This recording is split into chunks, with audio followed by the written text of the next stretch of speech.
ਇੱਕ ਦਿਨ ਮਹਾਰਾਜ ਗੁਰੂ ਹਰਗੋਬਿੰਦ ਸਾਹਿਬ ਜੀ ਸਿੰਘਾਸਣ 'ਤੇ ਬਿਰਾਜਮਾਨ ਨੇ। ਬਹੁਤ ਸਾਰੀ ਸੰਗਤ ਬਿਰਾਜਮਾਨ ਹੈ, ਬਹੁਤ ਸਾਰੇ ਗੁਰਸਿੱਖ ਬੈਠੇ ਹੋਏ ਨੇ ਅਤੇ ਗੁਰੂ ਹਰਗੋਬਿੰਦ ਸਾਹਿਬ ਜੀ ਨੇ ਬਚਨ ਕੀਤਾ ਵੀ ਤੁਹਾਡੇ ਗੁਰਸਿੱਖਾਂ 'ਚੋਂ ਕੋਈ ਇਸ ਤਰ੍ਹਾਂ ਦਾ ਗੁਰਮੁਖ ਪਿਆਰਾ ਹੈ ਜਿਹੜਾ ਸਾਨੂੰ ਜਪਜੀ ਸਾਹਿਬ ਦਾ ਪਾਠ ਸਰਵਣ ਕਰਾਏ। ਹੁਣ ਸੁਣਿਓ ਜਰਾ ਜਪਜੀ ਸਾਹਿਬ ਦੀ ਕਿੰਨੀ ਮਹਾਨਤਾ ਹੈ। ਜਿਹੜੀ ਬਾਣੀ ਅਸੀਂ ਰੋਜ਼ ਪੜ੍ਹਦੇ ਹਾਂ ਨਿਤਨੇਮ ਦੇ ਵਿੱਚ, ਜਪਜੀ ਸਾਹਿਬ ਧੰਨ ਧੰਨ ਸ਼੍ਰੀ ਗੁਰੂ ਨਾਨਕ ਦੇਵ ਸਾਹਿਬ ਜੀ ਦੀ ਉਚਾਰਨ ਕੀਤੀ ਹੋਈ ਬਾਣੀ। ਜਦੋਂ ਗੁਰੂ ਹਰਗੋਬਿੰਦ ਸਾਹਿਬ ਨੇ ਬਚਨ ਕੀਤਾ, ਸਾਰੇ ਗੁਰਸਿੱਖਾਂ ਨੇ ਸੁਣਿਆ ਤੇ ਇਹਨਾਂ ਸਾਰੇ ਗੁਰਸਿੱਖਾਂ ਦੇ ਵਿੱਚ ਇੱਕ ਸਿੱਖ ਬੈਠਾ ਹੋਇਆ ਜਿਹਦਾ ਨਾਮ ਹੈ ਭਾਈ ਗੋਪਾਲ ਜੀ, ਜਾਂ ਭਾਈ ਗੋਪਾਲਾ ਵੀ ਅਸੀਂ ਕਹਿ ਦਿੰਦੇ ਹਾਂ ਇਤਿਹਾਸ ਦੇ ਵਿੱਚ। ਉਹ ਖੜੇ ਹੋਏ ਕਹਿਣ ਲੱਗੇ, ਮਹਾਰਾਜ ਮੈਂ ਤੁਹਾਨੂੰ ਜਪਜੀ ਸਾਹਿਬ ਦਾ ਪਾਠ ਸਰਵਣ ਕਰਾਵਾਂਗਾ, ਕਿਉਂਕਿ ਗੁਰੂ ਹਰਗੋਬਿੰਦ ਸਾਹਿਬ ਨੇ ਬਚਨ ਕੀਤਾ ਸੀ ਬਈ ਜਪਜੀ ਸਾਹਿਬ ਦਾ ਪਾਠ ਜਿਹੜੇ ਵੀ ਗੁਰਸਿੱਖ ਨੇ ਸਰਵਣ ਕਰਾਣਾ ਹੈ ਉਹ ਸ਼ੁੱਧ ਪਾਠ ਸਰਵਣ ਕਰਾਏ ਔਰ ਬੜੇ ਪ੍ਰੇਮ ਨਾਲ ਸਰਵਣ ਕਰਾਏ, ਕਿਉਂਕਿ ਗੁਰੂ ਨਾਨਕ ਦੇਵ ਸਾਹਿਬ ਸੱਚੇ ਪਾਤਸ਼ਾਹ ਜੀ ਦੀ ਉਚਾਰਨ ਕੀਤੀ ਹੋਈ ਬਾਣੀ ਹੈ। ਸੋ ਸਾਧ ਸੰਗਤ, ਗੁਰੂ ਹਰਗੋਬਿੰਦ ਸਾਹਿਬ ਸੱਚੇ ਪਾਤਸ਼ਾਹ ਜਪਜੀ ਸਾਹਿਬ ਦੀ ਬਾਣੀ ਸੁਣਨੀ ਚਾਹੁੰਦੇ ਹਨ ਤੇ ਭਾਈ ਗੋਪਾਲ ਜੀ ਖੜੇ ਹੋਏ ਨੇ। ਮਹਾਰਾਜ ਜੀ ਨੇ ਉੱਚੇ ਸਥਾਨ ਤੇ ਭਾਈ ਗੋਪਾਲ ਜੀ ਨੂੰ ਬਿਠਾਇਆ।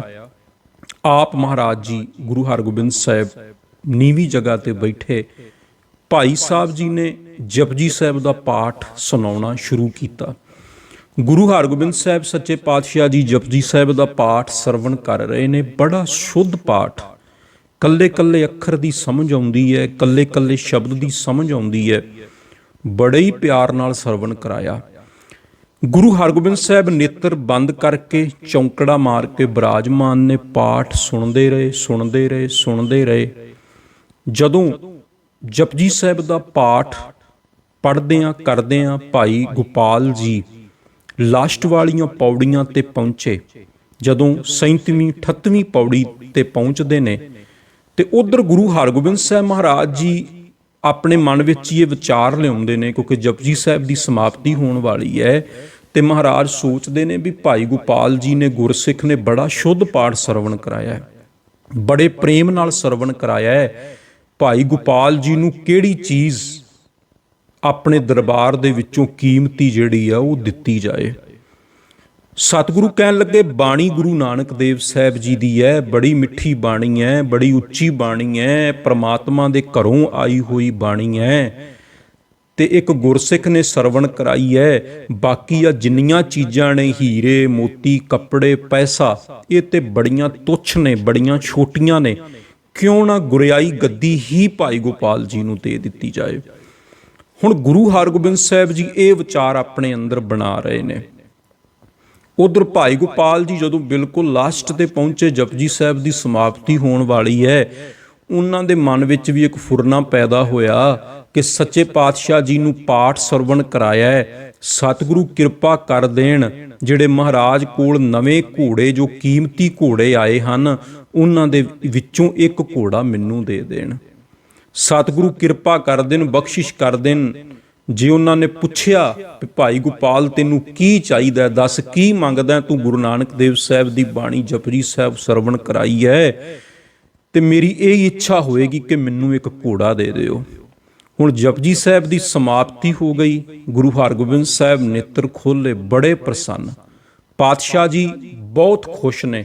ਭਾਈ ਗੋਪਾਲ ਬੜੀ ਮਿੱਠੀ ਬਾਣੀ ਸਰਵਣ ਕਰਾਈ, ਬੜੇ ਆਨੰਦ ਨਾਲ ਸਰਵਣ ਕਰਾਈ, ਸ਼ੁੱਧ ਪਾਠ ਤੁਸੀਂ ਸਰਵਣ ਕਰਾਇਆ ਤੇ ਮੰਗੋ ਕੀ ਮੰਗਦੇ ਹੋ? ਤੇ ਭਾਈ ਗੋਪਾਲ ਜੀ ਨੇ ਘੋੜੇ ਦੀ ਇੱਛਾ ਪ੍ਰਗਟ ਕਰਤੀ, ਇਹ ਮੰਗ ਰੱਖਤੀ, ਮਹਾਰਾਜ ਬਖਸ਼ਿਸ਼ ਕਰ ਦਿਓ। ਸਤਿਗੁਰੂ ਮੁਸਕਰਾ ਕੇ ਕਹਿਣ ਲੱਗੇ, ਭਾਈ ਗੋਪਾਲ ਜੀ ਅਸੀਂ ਤਾਂ ਤੁਹਾਨੂੰ ਤੁਹਾਡੇ ਤੇ ਪ੍ਰਸੰਨ ਹੋ ਕੇ ਗੁਰਿਆਈ ਗੱਦੀ ਦਾ ਵਾਰਸ ਬਣਾਉਣਾ ਚਾਹੁੰਦੇ ਸੀ, ਕਿਉਂਕਿ ਤੁਸੀਂ ਸ਼ੁੱਧ ਬਾਣੀ ਸਰਵਣ ਕਰਾਈ ਹੈ ਤੇ ਇਸ ਬਾਣੀ ਦਾ ਦਰਜਾ ਬੜਾ ਉੱਚਾ ਹੈ, ਪਰ ਤੁਸੀਂ ਘੋੜੇ ਦੀ ਮੰਗ ਕੀਤੀ ਹੈ ਤੇ ਇਹ ਘੋੜਾ ਤੁਹਾਨੂੰ ਜ਼ਰੂਰ ਭੇਟਾ ਦੇ ਰੂਪ ਵਿੱਚ, ਗੁਰਬਾਣੀ ਦੀ ਭੇਟਾ ਦੇ ਰੂਪ ਵਿੱਚ ਜਿਹੜਾ ਉਹ ਦਿੱਤਾ ਜਾਏਗਾ। ਸੋ ਗੁਰੂ ਹਰਗੋਬਿੰਦ ਸਾਹਿਬ ਦੀ ਇਸ ਸਾਖੀ ਤੋਂ ਇਹ ਸਾਨੂੰ ਸਮਝ ਪੈਂਦਾ ਹੈ ਕਿ ਜਪਜੀ ਸਾਹਿਬ ਦੀ ਬਾਣੀ ਕਿੱਡੀ ਮਹਾਨ ਬਾਣੀ ਹੈ ਔਰ ਕਿੱਡਾ ਵੱਡਾ ਮਹਾਤਮ ਹੈ ਜਪਜੀ ਸਾਹਿਬ ਦੀ ਬਾਣੀ ਪੜ੍ਹਨ ਦਾ। ਔਰ ਇਹ ਵੀ ਵਿੱਚੋਂ ਮਹਾਰਾਜ ਜੀ ਦੀ ਸਾਖੀ ਚੋਂ ਸਿੱਖਣ ਵਾਸਤੇ ਮਿਲਦਾ ਹੈ ਕਿ ਗੁਰਬਾਣੀ ਸ਼ੁੱਧ ਪੜ੍ਹਨੀ ਚਾਹੀਦੀ ਹੈ, ਗੁਰਬਾਣੀ ਪਿਆਰ ਨਾਲ ਪੜ੍ਹਨੀ ਚਾਹੀਦੀ ਹੈ, ਗੁਰਬਾਣੀ ਭਿੱਜ ਕੇ ਪੜ੍ਹਨੀ ਚਾਹੀਦੀ ਹੈ, ਗੁਰਬਾਣੀ ਆਨੰਦ ਨਾਲ ਪੜ੍ਹਨੀ ਚਾਹੀਦੀ ਹੈ। ਪਰ ਪਿਆਰਿਓ, ਹੁਣ ਹੁੰਦਾ ਕੀ ਹੈ, ਹੁਣ ਜਪਜੀ ਸਾਹਿਬ ਦੀ ਬਾਣੀ ਅਸੀਂ ਰੋਜ਼ ਪੜ੍ਹਦੇ ਹਾਂ, ਤੁਸੀਂ ਸੁਣਦੇ ਵੀ ਹੋ, ਪੜ੍ਹਦੇ ਵੀ ਹੋ, ਨਿਤਨੇਮ ਦੇ ਵਿੱਚ ਇਹ ਬਾਣੀ ਸ਼ਾਮਲ ਹੈ। ਗੁਰੂ ਗ੍ਰੰਥ ਸਾਹਿਬ ਮਹਾਰਾਜ ਜੀ ਦੀ ਆਰੰਭਤਾ ਦੇ ਵਿੱਚ ਇਹ ਬਾਣੀ ਹੈ, ਧੰਨ ਧੰਨ ਸ਼੍ਰੀ ਗੁਰੂ ਨਾਨਕ ਦੇਵ ਸਾਹਿਬ ਜੀ ਦੀ ਬਾਣੀ ਹੈ। ਪਰ ਅਸੀਂ ਇਸ ਗੁਰਬਾਣੀ ਨੂੰ ਕਈ ਵਾਰੀ ਬਹੁਤ ਤੇਜ਼ ਪੜ੍ਹ ਜਾਂਦੇ ਹਾਂ, ਬਹੁਤ ਫਾਸਟ ਪੜ੍ਹ ਜਾਂਦੇ ਹਾਂ, ਔਰ ਬੜੀ ਕਾਹਲੀ ਨਾਲ ਸੁਣਦੇ ਹਾਂ ਜਾਂ ਪੜ੍ਹਦੇ ਹਾਂ, ਤੇ ਉੱਥੇ ਕੀ ਹੁੰਦਾ ਹੈ, ਉਹ ਬਾਣੀ ਦਾ ਜਿਹੜਾ ਰਸ ਹੈ ਉਹ ਗਵਾਚ ਜਾਂਦਾ ਹੈ, ਜਾਂ ਜਿਹੜੇ ਉਹਦੇ ਅਰਥ ਨੇ, ਭਾਵ ਨੇ, ਉਹਨਾਂ ਨੂੰ ਪੂਰੀ ਤਰ੍ਹਾਂ ਨਹੀਂ ਸਮਝ ਪਾਉਂਦੇ। ਕਿਉਂਕਿ ਜਪਜੀ ਸਾਹਿਬ ਦੀ ਬਾਣੀ ਵਿੱਚ ਨਾ ਬ੍ਰਹਿਮੰਡ ਦੇ ਬੜੇ ਡੂੰਘੇ ਰਾਜ ਸਤਿਗੁਰੂ ਜੀ ਨੇ ਖੋਲ੍ਹੇ ਨੇ। ਬਹੁਤ ਸਾਰੀਆਂ ਪੰਕਤੀਆਂ ਇਸ ਤਰ੍ਹਾਂ ਦੀਆਂ ਨੇ ਜਪਜੀ ਸਾਹਿਬ ਦੇ ਵਿੱਚ, ਜਿਨ੍ਹਾਂ ਦੇ ਵਿੱਚ ਬ੍ਰਹਿਮੰਡ ਦੇ, ਧਰਤੀ ਦੇ, ਉਸ ਵਾਹਿਗੁਰੂ ਦੀ ਬਣਾਈ ਹੋਈ ਕੁਦਰਤ ਦੇ ਬਹੁਤ ਡੂੰਘੇ ਡੂੰਘੇ ਜਿਹੜੇ ਰਹੱਸ ਨੇ, ਗੁਰੂ ਨਾਨਕ ਦੇਵ ਸਾਹਿਬ ਨੇ ਉਹ ਬਖਸ਼ਿਸ਼ ਕੀਤੇ ਨੇ। ਜਪਜੀ ਸਾਹਿਬ ਦੀ ਬਾਣੀ ਨੂੰ ਗੁਰੂ ਗ੍ਰੰਥ ਸਾਹਿਬ ਮਹਾਰਾਜ ਜੀ ਦੇ ਆਰੰਭ ਵਿੱਚ ਰੱਖਿਆ ਗੁਰੂ ਅਰਜਨ ਦੇਵ ਸਾਹਿਬ ਜੀ ਨੇ। ਤੇ ਜਦੋਂ ਗੁਰੂ ਨਾਨਕ ਦੇਵ ਸਾਹਿਬ ਕਰਤਾਰਪੁਰ ਸਾਹਿਬ ਦੀ ਧਰਤੀ ਤੇ ਟਿਕੇ ਹੋਏ ਸਨ ਨਾ, ਕੋਈ 18 ਸਾਲ ਦਾ ਸਮਾਂ ਗੁਰੂ ਨਾਨਕ ਦੇਵ ਸਾਹਿਬ ਨੇ ਕਰਤਾਰਪੁਰ ਸਾਹਿਬ ਦੀ ਧਰਤੀ ਤੇ ਬਤੀਤ ਕੀਤਾ, ਜੋ ਕਰਤਾਰਪੁਰ ਸਾਹਿਬ ਪਾਕਿਸਤਾਨ ਦੇ ਵਿੱਚ ਹੈ। ਤੇ ਭਾਈ ਗੁਰਦਾਸ ਜੀ ਕਹਿੰਦੇ ਨੇ ਸਤਿਗੁਰੂ ਨੇ ਉੱਥੇ ਮਰਿਆਦਾ ਬੰਨ੍ਹ ਦਿੱਤੀ ਸੀ ਗੁਰੂ ਨਾਨਕ ਦੇਵ ਸਾਹਿਬ ਨੇ, ਵੀ ਸੋਦਰ ਆਰਤੀ ਗਾਵੀਐ ਅੰਮ੍ਰਿਤ ਵੇਲੇ ਜਾਪ ਉਚਾਰਾ, ਬਈ ਸ਼ਾਮ ਨੂੰ ਸੋਦਰ ਆਰਤੀ ਗਾਉਣੀ ਹੈ ਤੇ ਸਵੇਰੇ ਜਪਜੀ ਸਾਹਿਬ ਦਾ ਪਾਠ, ਸ਼ਾਮ ਨੂੰ ਰਹਿਰਾਸ ਸਾਹਿਬ ਦਾ ਪਾਠ, ਸਵੇਰੇ ਜਪਜੀ ਸਾਹਿਬ ਦਾ ਪਾਠ। ਜਪਜੀ ਸਾਹਿਬ ਦੀ ਬਾਣੀ ਗੁਰੂ ਨਾਨਕ ਦੇਵ ਸਾਹਿਬ ਮਹਾਰਾਜ ਜੀ ਦੇ ਸਮੇਂ ਤੋਂ ਹੀ ਗੁਰਸਿੱਖ ਪੜ੍ਹਨ ਲੱਗ ਪਏ ਸਨ। ਕਰਤਾਰਪੁਰ ਸਾਹਿਬ ਦੀ ਧਰਤੀ ਦੇ ਵਿੱਚ ਨਿਤਨੇਮ ਦੇ ਵਿੱਚ ਇਹ ਬਾਣੀ ਜਿਹੜੀ ਆ ਉਹ ਸ਼ਾਮਲ ਹੋ ਗਈ ਸੀ।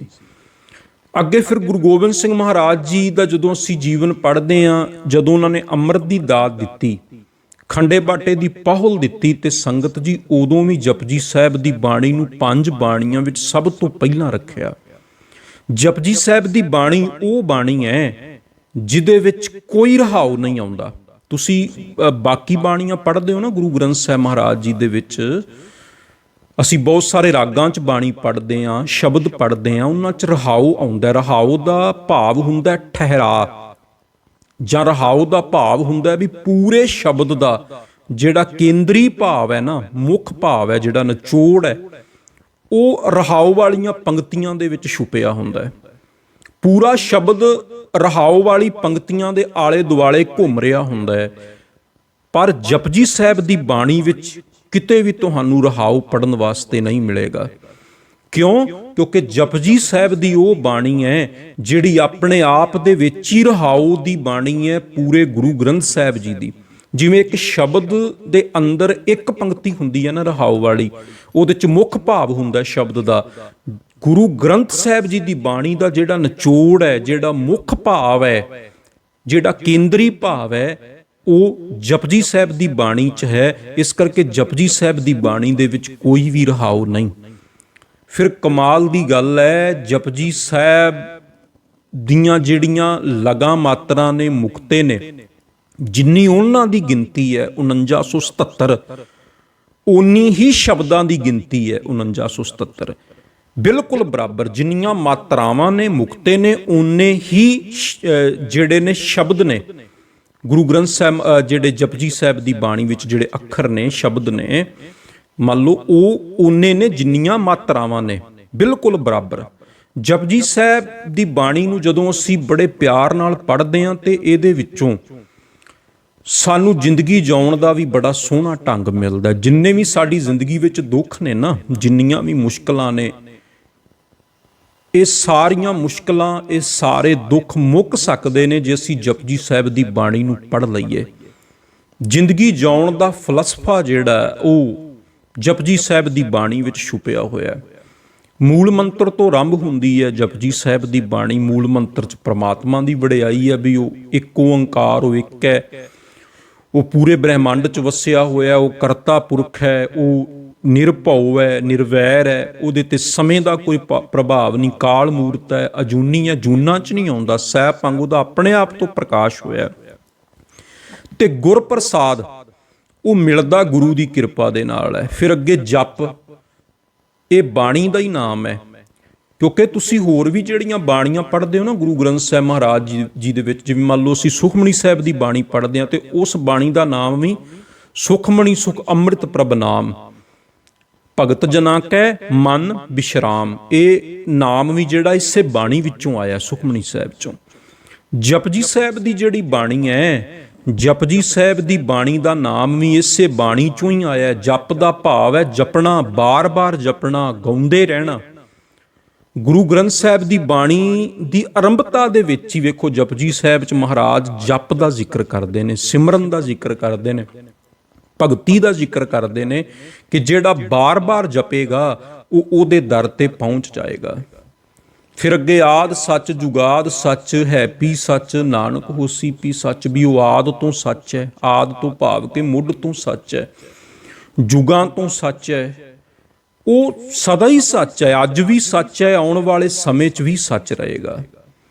ਹੁਣ ਜਪਜੀ ਸਾਹਿਬ ਦੀ ਬਾਣੀ ਦੀਆਂ ਨਾ ਜਿਹੜੀਆਂ ਪਹਿਲੀਆਂ 3 ਪੌੜੀਆਂ ਨੇ, ਉਹਨਾਂ ਨੂੰ ਤੁਸੀਂ ਕਦੇ ਧਿਆਨ ਨਾਲ ਪੜ੍ਹਿਓ, ਗੌਰ ਨਾਲ ਪੜ੍ਹਿਓ।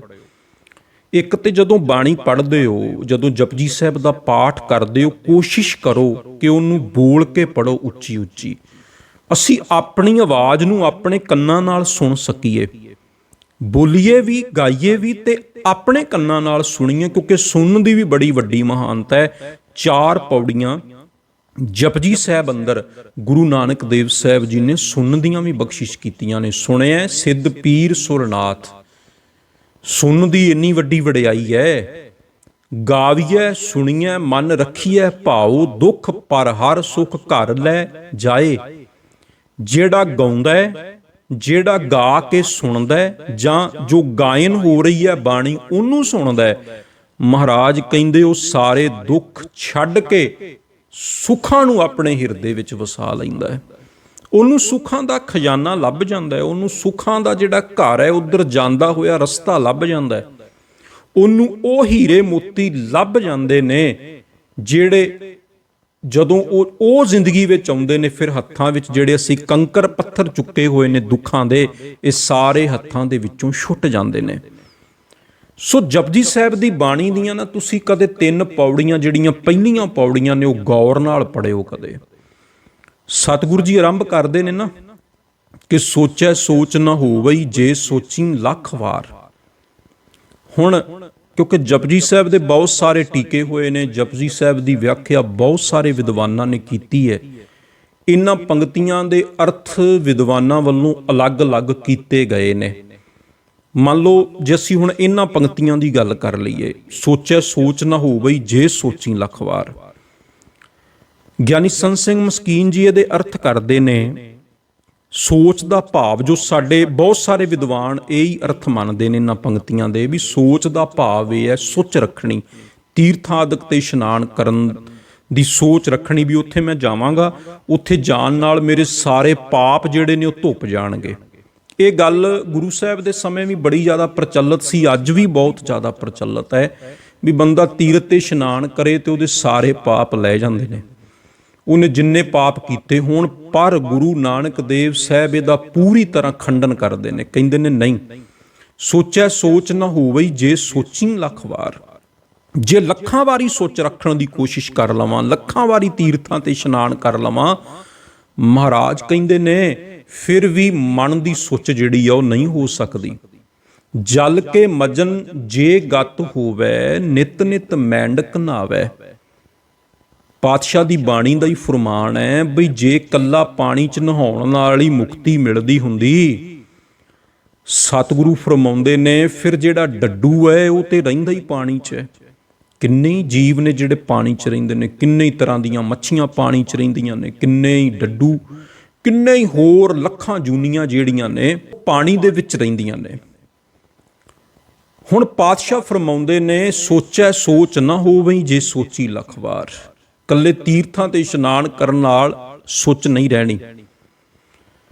ਹੁਣ ਇਸ ਪੰਕਤੀ ਦੇ ਅਰਥ ਕੁਝ ਵਿਦਵਾਨਾਂ ਨੇ ਹੋਰ ਤਰੀਕੇ ਨਾਲ ਕੀਤੇ ਨੇ। ਜਿਵੇਂ ਆਪਾਂ ਓਸ਼ੋ ਦੀ ਗੱਲ ਕਰ ਲਈ, ਉਹਨਾਂ ਦਾ ਟੀਕਾ ਵੀ ਬੜਾ ਪ੍ਰਸਿੱਧ ਹੈ।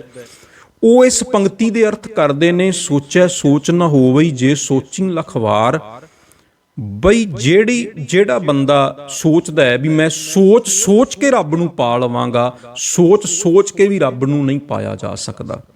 ਲੱਖਾਂ ਵਾਰੀ ਸੋਚ ਸੋਚ ਕੇ, ਵਿਚਾਰ ਵਿਚਾਰ ਕੇ ਵੀ ਉਹਦੇ ਤੱਕ ਨਹੀਂ ਪਹੁੰਚਿਆ ਜਾ ਸਕਦਾ। ਇਹ ਇਸ ਤਰ੍ਹਾਂ ਦੇ ਅਰਥ ਬਹੁਤ ਸਾਰੇ ਟੀਕਾਕਾਰਾਂ ਨੇ ਇਹ ਵੀ ਕੀਤੇ ਨੇ, ਪਰ ਜੋ ਪਹਿਲੇ ਅਰਥ ਤੁਸੀਂ ਸੁਣੇ ਨੇ, ਜਿਵੇਂ ਗਿਆਨੀ ਸੰਤ ਸਿੰਘ ਮਸਕੀਨ ਜੀ ਦੀ ਗੱਲ ਕਰ ਲਈਏ, ਪ੍ਰੋਫੈਸਰ ਸਾਹਿਬ ਸਿੰਘ ਜੀ ਦੀ ਗੱਲ ਕਰ ਲਈਏ, ਹੋਰ ਬਹੁਤ ਸਾਰੇ ਵਿਦਵਾਨ ਜੋ ਹਨ ਉਹ ਅਰਥ ਕਰਦੇ ਹਨ ਵੀ ਸੋਚ ਦਾ ਮਤਲਬ ਹੈ ਤੀਰਥ ਆਦਿਕ ਤੇ ਇਸ਼ਨਾਨ ਕਰਨਾ। ਕਿਉਂਕਿ ਗੁਰੂ ਸਾਹਿਬ ਦੇ ਸਮੇਂ ਨਾ, ਗੁਰੂ ਨਾਨਕ ਦੇਵ ਮਹਾਰਾਜ ਦੇ ਸਮੇਂ ਕੁਝ ਇਸ ਤਰ੍ਹਾਂ ਦੇ ਮਤ ਪ੍ਰਚਲਿਤ ਸਨ। ਵੈਸੇ ਉਹ ਬਹੁਤ ਸਾਰੀਆਂ ਚੀਜ਼ਾਂ ਅੱਜ ਵੀ ਪ੍ਰਚਲਿਤ ਨੇ, ਵੀ ਜਿਵੇਂ ਤੀਰਥਾਂ ਤੇ ਇਸ਼ਨਾਨ ਕਰਨਾ, ਮੌਨ ਧਾਰਨ ਕਰ ਲੈਣਾ, ਵੀ ਮੌਨ ਧਾਰਨ ਕਰਕੇ ਪਰਮਾਤਮਾ ਨੂੰ ਪਾਇਆ ਜਾ ਸਕਦਾ ਹੈ, ਜਾਂ ਫਿਰ ਬਹੁਤ ਸਾਰੇ ਪਦਾਰਥ ਇਕੱਠੇ ਕਰ ਲੈਣੇ, ਸੁੱਖ ਭੋਗ ਲੈਣੇ। ਤੇ ਚੌਥਾ ਜੋ ਉਸ ਵਾਹਿਗੁਰੂ ਦੀ ਪ੍ਰਾਪਤੀ ਦਾ ਤਰੀਕਾ ਸਮਝਿਆ ਜਾਂਦਾ ਸੀ ਉਹ ਸੀ ਵੀ ਬਹੁਤ ਸਾਰੇ ਗ੍ਰੰਥ ਪੜ੍ਹ ਲੈਣੇ, ਬਹੁਤ ਸਾਰੀ ਵਿੱਦਿਆ ਹਾਸਲ ਕਰ ਲੈਣੀ, ਉਹਦੇ ਨਾਲ ਪ੍ਰਮਾਤਮਾ ਮਿਲ ਪਵੇਗਾ। ਗੁਰੂ ਨਾਨਕ ਦੇਵ ਸਾਹਿਬ ਨੇ ਜਪਜੀ ਸਾਹਿਬ ਦੀ ਪਹਿਲੀ ਪੌੜੀ ਵਿੱਚ ਇਹਨਾਂ ਚਾਰਾਂ ਹੀ ਚੀਜ਼ਾਂ ਦਾ ਖੰਡਨ ਕੀਤਾ। ਪਹਿਲਾ, ਸੋਚ ਰੱਖਣ ਦਾ ਜਿਹੜਾ ਤਰੀਕਾ ਵਰਤਿਆ ਜਾਂਦਾ ਸੀ ਉਹਨੂੰ ਤੋੜਿਆ। ਮਹਾਰਾਜ ਕਹਿਣ ਲੱਗੇ ਇਹਦੇ ਨਾਲ ਵੀ ਸਚਿਆਰ ਨਹੀਂ ਬਣਿਆ ਜਾ ਸਕਦਾ। ਗੁਰੂ ਨਾਨਕ ਦੇਵ ਸਾਹਿਬ ਜੀ ਨੇ ਜਿਹੜੀ ਦੂਜੀ ਪੰਕਤੀ ਉਚਾਰਨ ਕੀਤੀ, ਚੁੱਪੈ ਚੁੱਪ ਨਾ ਹੋਵਈ ਜੇ ਲਾਏ ਰਹਾਂ ਲਿਵਤਾਰ। ਹੁਣ ਇਹ ਸਾਰੀਆਂ ਚੀਜ਼ਾਂ ਨਾ ਮਨ ਦੇ ਨਾਲ ਜੁੜੀਆਂ ਹੋਈਆਂ ਨੇ, ਮਨ ਦੇ ਆਲੇ ਦੁਆਲੇ ਹੀ ਘੁੰਮਦੀਆਂ ਨੇ। ਪਾਤਸ਼ਾਹ ਕਹਿੰਦੇ ਨੇ ਜੇ ਕੋਈ ਬੰਦਾ ਇਹ ਕਵੇ ਕਿ ਮੈਂ ਜ਼ੁਬਾਨ ਤੋਂ ਬੋਲਦਾ ਨਹੀਂ, ਮੈਂ ਮੂਨ ਧਾਰਨ ਕੀਤਾ ਹੋਇਆ, ਤੇ ਮੈਂ ਇਸ ਕਰਕੇ ਮੂਨ ਧਾਰਨ ਕੀਤਾ ਕਿ ਮੈਂ ਪ੍ਰਮਾਤਮਾ ਨੂੰ ਪਾਉਣਾ ਚਾਹੁੰਦਾ, ਮੈਂ ਉਹਦੇ ਰਾਹ ਤੇ ਤੁਰ ਰਿਹਾ, ਇਸ ਕਰਕੇ ਮੈਂ ਜ਼ੁਬਾਨ ਤੋਂ ਨਹੀਂ ਬੋਲਦਾ। ਗੁਰੂ ਨਾਨਕ ਦੇਵ ਜੀ ਫਰਮਾਉਂਦੇ ਹਨ, ਨਹੀਂ ਪਿਆਰਿਓ, ਜ਼ੁਬਾਨ ਨੂੰ ਤੇ ਚੁੱਪ ਕਰਾ ਲਓਗੇ, ਪਰ ਮਨ ਨੂੰ ਕਿਵੇਂ ਚੁੱਪ ਕਰਾਓਗੇ? ਮਨ ਤੇ ਸਦਾ ਹੀ ਬੋਲਦਾ ਰਹਿੰਦਾ ਹੈ, ਮਨ ਤੇ ਹਰ ਸਮੇਂ ਹੀ ਬੋਲਦਾ ਰਹਿੰਦਾ ਹੈ, ਮਨ ਤੇ ਕਦੇ ਚੁੱਪ ਕਰਦਾ ਹੀ ਨਹੀਂ। ਜ਼ੁਬਾਨ ਚੁੱਪ ਕਰ ਜਾਂਦੀ ਹੈ, ਮਨ ਨਹੀਂ ਚੁੱਪ ਕਰਦਾ। ਅਸੀਂ ਜ਼ੁਬਾਨ ਤੋਂ ਦਿਨ ਵਿੱਚ ਇੰਨਾ ਨਹੀਂ ਬੋਲਦੇ ਜਿੰਨਾ ਸਾਡਾ ਮਨ ਬੋਲਦਾ। ਜ਼ੁਬਾਨ 'ਚ ਓਨੇ ਸ਼ਬਦ ਅਸੀਂ ਨਹੀਂ ਕੱਢਦੇ ਜਿੰਨੇ ਸ਼ਬਦ ਵਿਚਾਰ ਸਾਡੇ ਮਨ ਵਿੱਚ ਪੈਦਾ ਹੁੰਦੇ ਨੇ। ਹਜ਼ਾਰਾਂ ਵਿਚਾਰ ਸਾਡੇ ਮਨ ਵਿੱਚ ਪੈਦਾ ਹੁੰਦੇ ਨੇ, ਔਰ ਖਾਸ ਕਰਕੇ ਜਦੋਂ ਅਸੀਂ ਗੁਰਬਾਣੀ ਪੜ੍ਹਨ ਲੱਗਦੇ ਹਾਂ ਉਦੋਂ ਤੇ ਮਨ ਬਹੁਤ ਜ਼ਿਆਦਾ ਭਟਕਦਾ ਹੈ। ਵੈਸੇ ਬਾਕੀ ਜਿਹੜੇ ਦੁਨੀਆ ਦੇ ਕੰਮ ਕਰਦੇ ਆ, ਮੰਨ ਲਓ ਤੁਸੀਂ ਕੋਈ ਮੂਵੀ ਵੇਖ ਰਹੇ ਹੋ ਤੇ 2, 2.5, 3 ਘੰਟੇ ਬੈਠੇ ਰਹੋ, ਤੁਹਾਡਾ ਮਨ ਤੁਰੰਤ ਟਿਕ ਜਾਏਗਾ। ਲੋਕਾਂ ਦੀਆਂ ਗੱਲਾਂ ਚੱਲ ਰਹੀਆਂ ਹੋਣ, ਕਿਸੇ ਦੀ ਚੁਗਲੀ ਹੋ ਰਹੀ ਹੋਵੇ, ਨਿੰਦਿਆ ਹੋ ਰਹੀ ਹੋਵੇ, ਸਾਡਾ ਮਨ ਤੁਰੰਤ ਉਸ ਟਾਈਮ ਉੱਥੇ ਸਾਵਧਾਨ ਹੋ ਜਾਂਦਾ ਹੈ, ਕਹਿਣਾ ਨਹੀਂ ਪੈਂਦਾ। ਬਾਕੀ ਦੁਨਿਆਵੀ ਕੰਮਾਂ 'ਚ ਮਨ ਬਿਲਕੁਲ ਟਿਕ ਜਾਂਦਾ ਹੈ, ਪਰ ਜਦੋਂ ਨਿਤਨੇਮ ਕਰਦੇ ਆ, ਸਿਮਰਨ ਕਰਦੇ ਆ, ਨਾਮ ਜਪਣ ਬੈਠਦੇ ਆ, ਮਨ ਭੱਜ ਜਾਂਦਾ ਹੈ, ਮਨ ਦੌੜਨ ਲੱਗ ਪੈਂਦਾ ਹੈ, ਮਨ ਨਹੀਂ ਟਿਕਦਾ। ਕਿਉਂ? ਕਿਉਂਕਿ ਜਦੋਂ ਅਸੀਂ ਬਾਕੀ ਚੀਜ਼ਾਂ ਕਰਦੇ ਆ, ਕੋਈ ਮੂਵੀ ਵੇਖਣਾ, ਕਿਸੇ ਦੀ ਨਿੰਦਿਆ ਕਰਨੀ, ਕਿਸੇ ਦੀਆਂ ਚੁਗਲੀਆਂ ਸੁਣਨੀਆਂ, ਕਿਸੇ ਬਾਰੇ ਗੱਲਾਂ ਸੁਣਨੀਆਂ, ਮਾਇਆ ਦੀਆਂ ਗੱਲਾਂ ਕਰਨੀਆਂ, ਸੰਸਾਰ ਦੀਆਂ ਗੱਲਾਂ ਕਰਨੀਆਂ, ਕਿਉਂਕਿ ਉਦੋਂ ਜੋ ਸਾਡੇ ਅੰਦਰ ਹੈ ਮਨ 'ਚ ਉਹੀ ਗੱਲਾਂ ਹੋ ਰਹੀਆਂ ਨੇ, ਉਹੀ ਬਾਹਰ ਸਾਰਾ ਕੁਝ ਹੋ ਰਿਹਾ ਹੈ, ਉਹਦੇ ਨਾਲ ਫਿਰ ਦੋਵਾਂ ਚੀਜ਼ਾਂ ਦਾ ਤਾਲਮੇਲ ਬਹਿ ਜਾਂਦਾ ਹੈ। ਇਸ ਕਰਕੇ ਮਨ ਤੁਰੰਤ ਟਿਕ ਜਾਂਦਾ ਹੈ, ਮਨ ਨੂੰ ਉਹਦੇ 'ਚ ਰਸ ਆਉਣ ਲੱਗ ਪੈਂਦਾ, ਆਨੰਦ ਆਉਣ ਲੱਗ ਪੈਂਦਾ, ਨਹੀਂ ਭੱਜਦਾ। ਪਰ ਜਦੋਂ ਭਜਨ ਕਰਨ ਬੈਠੇ ਆ, ਨਾਮ ਜਪਣ ਬੈਠੇ ਆ, ਗੁਰਬਾਣੀ ਪੜ੍ਹਨ ਬੈਠੇ ਆ, ਸਾਡੇ ਮਨ ਵਿੱਚ ਕੁਝ ਹੋਰ ਹੈ, ਸਾਡਾ ਮਨ ਹੋਰ ਵਿਚਾਰਾਂ ਨਾਲ ਭਰਿਆ ਹੋਇਆ, ਦੁਨਿਆਵੀ ਗੱਲਾਂ ਨਾਲ ਭਰਿਆ ਹੋਇਆ, ਜੋ ਅਸੀਂ ਦਿਨ ਰਾਤ ਸੋਚਦੇ ਰਹਿੰਦੇ ਹਾਂ, ਜੋ ਸੁਣਦੇ ਰਹਿੰਦੇ ਹਾਂ, ਜੋ ਵੇਖਦੇ ਰਹਿੰਦੇ ਹਾਂ, ਉਹ ਵਿਚਾਰ ਅੰਦਰ ਘੁੰਮਦੇ ਰਹਿੰਦੇ ਨੇ। ਹੁਣ ਗੁਰਬਾਣੀ ਦੇ ਵਿਚਾਰ ਇਸ ਤੋਂ ਬਿਲਕੁਲ ਉਲਟ ਨੇ। ਗੁਰਬਾਣੀ ਦਾ ਰਾਹ ਜਿਹੜਾ ਉਹ ਬਿਲਕੁਲ ਵੱਖਰਾ ਹੈ, ਨਾਮ ਦਾ ਜਿਹੜਾ ਰਸਤਾ ਹੈ, ਸਿਮਰਨ ਬੰਦਗੀ ਦਾ ਜਿਹੜਾ ਰਸਤਾ ਹੈ, ਉਹ ਬਿਲਕੁਲ ਵੱਖਰਾ ਹੈ। ਫਿਰ ਕੀ ਹੁੰਦਾ ਹੈ, ਦੋਵਾਂ ਚੀਜ਼ਾਂ ਦਾ ਤਾਲਮੇਲ ਨਹੀਂ ਬਹਿੰਦਾ, ਜਾਂ ਨੀਂਦ ਆਉਣ ਲੱਗ ਪੈਂਦੀ ਹੈ, ਜਾਂ ਮਨ ਭੱਜਣ ਲੱਗ ਪੈਂਦਾ ਹੈ। ਵੇਖਿਆ ਸੀ ਕਿਤੇ ਕਥਾ ਹੋ ਰਹੀ ਹੋਵੇ, ਕੀਰਤਨ ਹੋ ਰਿਹਾ ਹੋਵੇ, ਸੰਗਤ ਵਿੱਚ ਬਹਿ ਜਾਈਏ, ਬੜੀ ਛੇਤੀ ਬੰਦੇ ਨੂੰ ਨੀਂਦ ਆਉਣ ਲੱਗ ਪੈਂਦੀ ਹੈ। ਜੇ ਨੀਂਦ ਨਾ ਆਏਗੀ ਤੇ ਮਨ ਗੈਰ ਹਾਜ਼ਰ ਹੋ ਜਾਏਗਾ, ਮਨ ਭੱਜ ਜਾਏਗਾ, ਮਨ ਟਿਕੇਗਾ ਨਹੀਂ। ਕਿਉਂਕਿ ਤਾਲਮੇਲ ਨਹੀਂ ਬੈਂਦਾ, ਮਨ ਕਦੇ ਵੀ ਚੁੱਪ ਨਹੀਂ ਕਰਦਾ। ਜਦੋਂ ਸਾਡੀ ਸਵੇਰੇ ਅੱਖ ਖੁੱਲ੍ਹਦੀ ਹੈ, ਹਾਲੇ ਅਸੀਂ ਬੈੱਡ 'ਤੇ ਹੀ ਪਏ ਹੁੰਦੇ ਹਾਂ, ਇਸ਼ਨਾਨ ਵੀ ਨਹੀਂ ਕੀਤਾ ਹੁੰਦਾ, ਉਦੋਂ ਹੀ ਅੱਖ ਖੁੱਲ੍ਹਦਿਆਂ ਵਿਚਾਰ ਅੰਦਰ ਚੱਲਣ ਲੱਗ ਪੈਂਦੇ ਨੇ। ਇੱਕ ਵਿਚਾਰ ਆਉਂਦਾ, ਫਿਰ ਦੂਜਾ ਵਿਚਾਰ, ਫਿਰ ਤੀਜਾ ਵਿਚਾਰ, ਫਿਰ ਸਾਰਾ ਦਿਨ ਵਿਚਾਰਾਂ ਦੀ ਇੱਕ ਲੰਮੀ ਲੜੀ ਜਿਹੜੀ ਅੰਦਰ ਚੱਲਦੀ ਰਹਿੰਦੀ ਹੈ। ਇਸ ਕਰਕੇ ਸਤਿਗੁਰੂ ਫਰਮਾਉਂਦੇ ਨੇ, ਜ਼ੁਬਾਨ ਤੋਂ ਚੁੱਪ ਹੋ ਜਾਣ ਨਾਲ ਮਨ ਚੁੱਪ ਨਹੀਂ ਹੁੰਦਾ। ਜਿੰਨਾ ਚਿਰ ਮਨ ਚੁੱਪ ਨਹੀਂ ਹੁੰਦਾ, ਉਨਾ ਚਿਰ ਪ੍ਰਮਾਤਮਾ ਦੀ ਪ੍ਰਾਪਤੀ ਨਹੀਂ ਹੋ ਸਕਦੀ। ਜੇ ਉਹਦੇ ਦਰ ਤੇ ਪਹੁੰਚਣਾ ਚਾਹੁੰਦੇ ਹੋ, ਜੇ ਉਹਦੇ ਤੱਕ ਪਹੁੰਚਣਾ ਚਾਹੁੰਦੇ ਹੋ, ਫਿਰ ਮਨ ਨੂੰ ਚੁੱਪ ਕਰਾਉਣ ਦਾ ਵੱਲ ਸਿੱਖਣਾ ਪੈਣਾ ਹੈ। ਫਿਰ ਮਨ ਨੂੰ ਚੁੱਪ ਕਰਾਉਣ ਦੀ ਜਾਰ ਸਿੱਖਣੀ ਪੈਣੀ ਹੈ। ਚੁੱਪੈ ਚੁੱਪ ਨਾ ਹੋ ਬਈ, ਜੇ ਲਾਏ ਰਹਾਂ ਲਿਵਤਾਰ। ਜੇ ਨਿਰੰਤਰ ਸਮਾਧੀ ਲਾ ਕੇ ਵੀ ਬੈਠਾ ਰਵਾਂ ਨਾ, ਫਿਰ ਵੀ ਇਹ ਮਨ ਚੁੱਪ ਨਹੀਂ ਹੋਏਗਾ। ਫਿਰ ਅਗਲੀ ਪੰਕਤੀ ਜਪਜੀ ਸਾਹਿਬ ਦੀ ਕਦੇ ਪੜ੍ਹਿਓ ਗੌਰ ਨਾਲ, ਭੁੱਖਿਆਂ ਭੁੱਖ ਨਾ ਉਤਰੀ, ਜੇ ਬੰਨਾ ਪੁਰੀਆਂ ਭਾਰ। ਜੇ ਸਾਰੇ ਜਗਤ ਦੇ, ਹਜ਼ਾਰਾਂ ਜਗਤਾਂ ਦੇ ਜਿਹੜੇ ਪਦਾਰਥ ਨੇ ਉਹ ਵੀ ਇਕੱਠੇ ਕਰਕੇ ਪੰਡਾਂ ਬੰਨ ਲਵਾਂ, ਮਨ ਦੀ ਭੁੱਖ ਜਿਹੜੀ ਉਹ ਫਿਰ ਵੀ ਨਹੀਂ ਮਿਟੇਗੀ। ਅਸੀਂ ਕਈ ਵਾਰੀ ਸੋਚਦੇ ਹਾਂ ਨਾ ਵੀ ਮੈਨੂੰ ਆਹ ਚੀਜ਼ ਮਿਲ ਜੇ ਮੈਂ ਸੁਖੀ ਹੋ ਜਾਵਾਂਗਾ, ਮੈਨੂੰ ਆਹ ਚੀਜ਼ ਮਿਲ ਜੇ ਮੈਂ ਸੁਖੀ ਹੋ ਜਾਵਾਂਗਾ, ਮੇਰਾ ਘਰ ਹਾਲੇ ਛੋਟਾ ਹੈ, ਥੋੜ੍ਹਾ ਜਿਹਾ ਵੱਡਾ ਘਰ ਬਣਾ ਲਵਾਂ ਫਿਰ ਮੈਂ ਸੁਖੀ ਹੋ ਜਾਵਾਂਗਾ, ਮੇਰੀ ਕਾਰ ਛੋਟੀ ਹੈ ਮੈਂ ਵੱਡੀ ਕਾਰ ਲੈ ਲਵਾਂ ਫਿਰ ਸੁਖੀ ਹੋ ਜਾਵਾਂਗਾ, ਮੈਂ ਇਸ ਦੇਸ਼ 'ਚ ਰਹਿਣਾ, ਇਸ ਜਗ੍ਹਾ 'ਤੇ ਰਹਿਣਾ, ਮੈਂ ਜਗ੍ਹਾ ਬਦਲ ਲਵਾਂ, ਦੂਜੀ ਦੇਸ਼ 'ਚ ਚਲਿਆ ਜਾਵਾਂ ਫਿਰ ਸੁਖੀ ਹੋ ਜਾਵਾਂਗਾ। ਪਾਤਸ਼ਾਹ ਫਰਮਾਉਂਦੇ ਨੇ, ਸੁਖ ਨਾ ਹੀ ਬਹੁਤੇ ਧਨ ਖਾਟੇ, ਸੁਖ ਨਾ ਹੀ ਪੇਖੇ ਨਿਰਤ ਨਾਟੇ, ਸੁਖ ਨਾ ਹੀ ਬਹੁ ਦੇਸ਼ ਕਮਾਏ, ਸਰਬ ਸੁਖਾ ਹਰ ਹਰ ਗੁਣ ਗਾਏ। ਪਾਤਸ਼ਾਹ ਫਰਮਾਉਂਦੇ ਨੇ, ਇਹ ਜਿੰਨੇ ਵੀ ਕੰਮ ਨੇ ਨਾ, ਜਿਨ੍ਹਾਂ ਬਾਰੇ ਤੂੰ ਸੋਚਦਾ ਹੈ, ਇਹਨਾਂ 'ਚੋਂ ਕਦੇ ਵੀ ਤੈਨੂੰ ਸੁੱਖ ਨਹੀਂ ਮਿਲੇਗਾ। ਇਹ ਸੁੱਖ ਤੇ ਟੈਂਪਰੇਰੀ ਹੈ, ਬਸ ਥੋੜ੍ਹੇ ਟਾਈਮ ਦਾ ਮਿਲਣਾ ਹੈ, ਉਹ ਚਲਿਆ ਜਾਣਾ। ਉਹ ਥੋੜ੍ਹੇ ਟਾਈਮ ਦੀ ਖੁਸ਼ੀ ਹੈ, ਪਰ ਨਿਰੰਤਰ ਸੁੱਖ ਜਿਹੜਾ ਉਹ ਨਹੀਂ ਮਿਲੇਗਾ। ਅਸੀਂ ਤੇ ਛੋਟੀਆਂ ਛੋਟੀਆਂ ਚੀਜ਼ਾਂ ਸੋਚਦੇ ਹਾਂ ਨਾ ਵੀ ਇੰਨੀਆਂ ਕੁ ਚੀਜ਼ਾਂ ਆ ਜਾਣ ਤੇ ਮੈਂ ਫਿਰ ਸੁਖੀ ਹੋ ਜਾਵਾਂਗਾ। ਪਿਆਰਿਓ, ਗੁਰੂ ਸਾਹਿਬ ਤੇ ਕਹਿੰਦੇ ਨੇ, ਇਹ ਭੁੱਖ ਤਾਂ ਵੀ ਨਹੀਂ ਮਿਟ ਸਕਦੀ ਮਨ ਦੀ, ਜੇ ਸਾਰੀ ਦੁਨੀਆ ਦੇ ਪਦਾਰਥ ਵੀ ਸਾਡੇ ਘਰ ਵਿੱਚ ਆ ਜਾਣ। ਸਾਰੀ ਦੁਨੀਆ ਦੇ ਪਦਾਰਥ ਵੀ ਜੇ ਅਸੀਂ ਇਕੱਠੇ ਕਰ ਲਈਏ ਫਿਰ ਵੀ ਭੁੱਖ ਨਹੀਂ ਮਿਟੇਗੀ। ਕਿ ਜਿਹੜੇ ਬੰਦੇ ਅੱਜ ਦੁਨੀਆ 'ਚ ਬਹੁਤ ਜ਼ਿਆਦਾ ਅਮੀਰ ਨੇ, ਜਿਨ੍ਹਾਂ ਕੋਲ ਬਹੁਤ ਧਨ ਹੈ, ਬਹੁਤ ਪਦਾਰਥ ਨੇ, ਕਿ ਉਹਨਾਂ ਦੀ ਭੁੱਖ ਮਿਟ ਗਈ? ਕਿ ਉਹਨਾਂ ਨੇ ਕਦੇ ਕਿਹਾ ਵੀ ਅਸੀਂ ਰੱਜ ਗਏ, ਹੋਰ ਨਹੀਂ ਚਾਹੀਦਾ ਧਨ? ਕੋਈ ਨਹੀਂ ਕਹਿੰਦਾ। ਉਹਨਾਂ ਦੀ ਭੁੱਖ ਸਗੋਂ ਹੋਰ ਵੱਡੀ ਹੋ ਗਈ। ਇੱਕ ਆਮ ਛੋਟਾ ਜਿਹਾ ਬੰਦਾ, ਉਹਦੀ ਭੁੱਖ ਕਿੰਨੀ ਕੁ ਹੋ ਸਕਦੀ ਹੈ? ਉਹ ਕਿੰਨਾ ਕੁ ਸੋਚ ਲਏਗਾ? ਉਹ 1 2 10 20 30 ਲੱਖ ਤੱਕ ਸੋਚ ਲਏਗਾ, ਉਹਦੀ ਇੰਨੀ ਕੁ ਭੁੱਖ ਹੋ ਸਕਦੀ ਹੈ। ਪਰ ਜਿਹੜੇ ਬਹੁਤ ਬਹੁਤ ਵੱਡੇ, ਜਿਨ੍ਹਾਂ ਨੂੰ ਆਪਾਂ ਕਹਿੰਦੇ ਹਾਂ ਵੀ ਇਹ ਸ਼ਾਇਦ ਰੱਜੇ ਹੋਏ ਨੇ, ਨਹੀਂ ਪਿਆਰਿਓ, ਉਹਨਾਂ ਦੀ ਭੁੱਖ ਵੀ ਓਨੀ ਹੀ ਵੱਡੀ ਹੁੰਦੀ ਹੈ, ਉਹਨਾਂ ਦੀਆਂ ਮੰਗਾਂ ਵੀ ਓਨੀਆਂ ਹੀ ਵੱਡੀਆਂ ਹੁੰਦੀਆਂ ਨੇ। ਕਿਉਂਕਿ ਜਿਹੜਾ 99 ਤੋਂ 100 ਕਰਨ ਦਾ ਚੱਕਰ ਜਿਹੜਾ ਹੈ ਨਾ, ਇਹਦੇ 'ਚੋਂ ਬੰਦਾ ਕਦੇ ਵੀ ਨਹੀਂ ਨਿਕਲ ਸਕਦਾ। ਕਹਿੰਦੇ ਨੇ, ਇੱਕ ਬੜੀ ਪਿਆਰੀ ਗਾਥਾ ਹੈ, ਤੁਸੀਂ ਸੁਣੀ ਹੋਣੀ ਹੈ ਕਦੇ, ਜੇ ਨਹੀਂ ਸੁਣੀ ਤਾਂ ਗੌਰ ਨਾਲ ਸੁਣਿਓ, ਸਾਡੇ ਸਾਰਿਆਂ ਦੇ ਜੀਵਨ ਤੇ ਢੁਕਦੀ ਹੈ।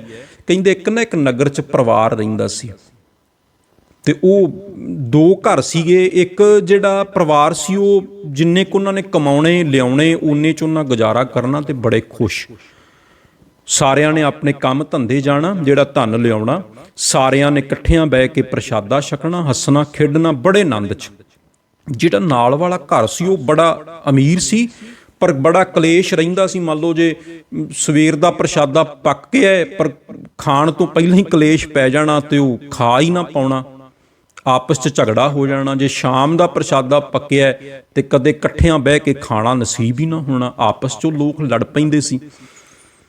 ਤੇ ਕੀ ਹੋਇਆ ਜੀ, ਇੱਕ ਫਕੀਰ ਨਾਲ ਉਹਨਾਂ ਨੇ ਗੱਲ ਕੀਤੀ। ਕਹਿੰਦੇ ਵੀ ਸਾਨੂੰ ਇਹ ਸਮਝ ਨਹੀਂ ਆਉਂਦੀ ਵੀ ਸਾਡੇ ਕੋਲ ਇੰਨਾ ਧਨ ਹੈ, ਅਸੀਂ ਬੜੇ ਦੁਖੀ ਹਾਂ, ਪਰ ਆਹ ਬੰਦੇ ਜਿਹੜੇ ਇਹਨਾਂ ਕੋਲ ਬਹੁਤਾ ਧਨ ਨਹੀਂ, ਜਿੰਨਾ ਕੁ ਕਮਾਉਂਦੇ ਆ ਬਸ ਓਨੇ 'ਚ ਗੁਜ਼ਾਰਾ ਕਰਦੇ ਆ, ਪਰ ਬੜੇ ਖੁਸ਼ ਨੇ, ਬੜੇ ਸੁਖੀ ਨੇ। ਔਰ ਸੱਚ ਹੈ, ਜਿਹੜੀ ਮਨ ਦੀ ਖੁਸ਼ੀ ਹੈ ਨਾ, ਜਿਹੜੀ ਪਰਿਵਾਰਾਂ 'ਚ ਸੁੱਖ ਸ਼ਾਂਤੀ ਹੁੰਦੀ ਹੈ, ਪ੍ਰੇਮ ਪਿਆਰ ਹੁੰਦਾ ਹੈ, ਇਹ ਵੀ ਵਾਹਿਗੁਰੂ ਦੀ ਬਖਸ਼ਿਸ਼ ਨਾਲ ਹੀ ਮਿਲਦਾ।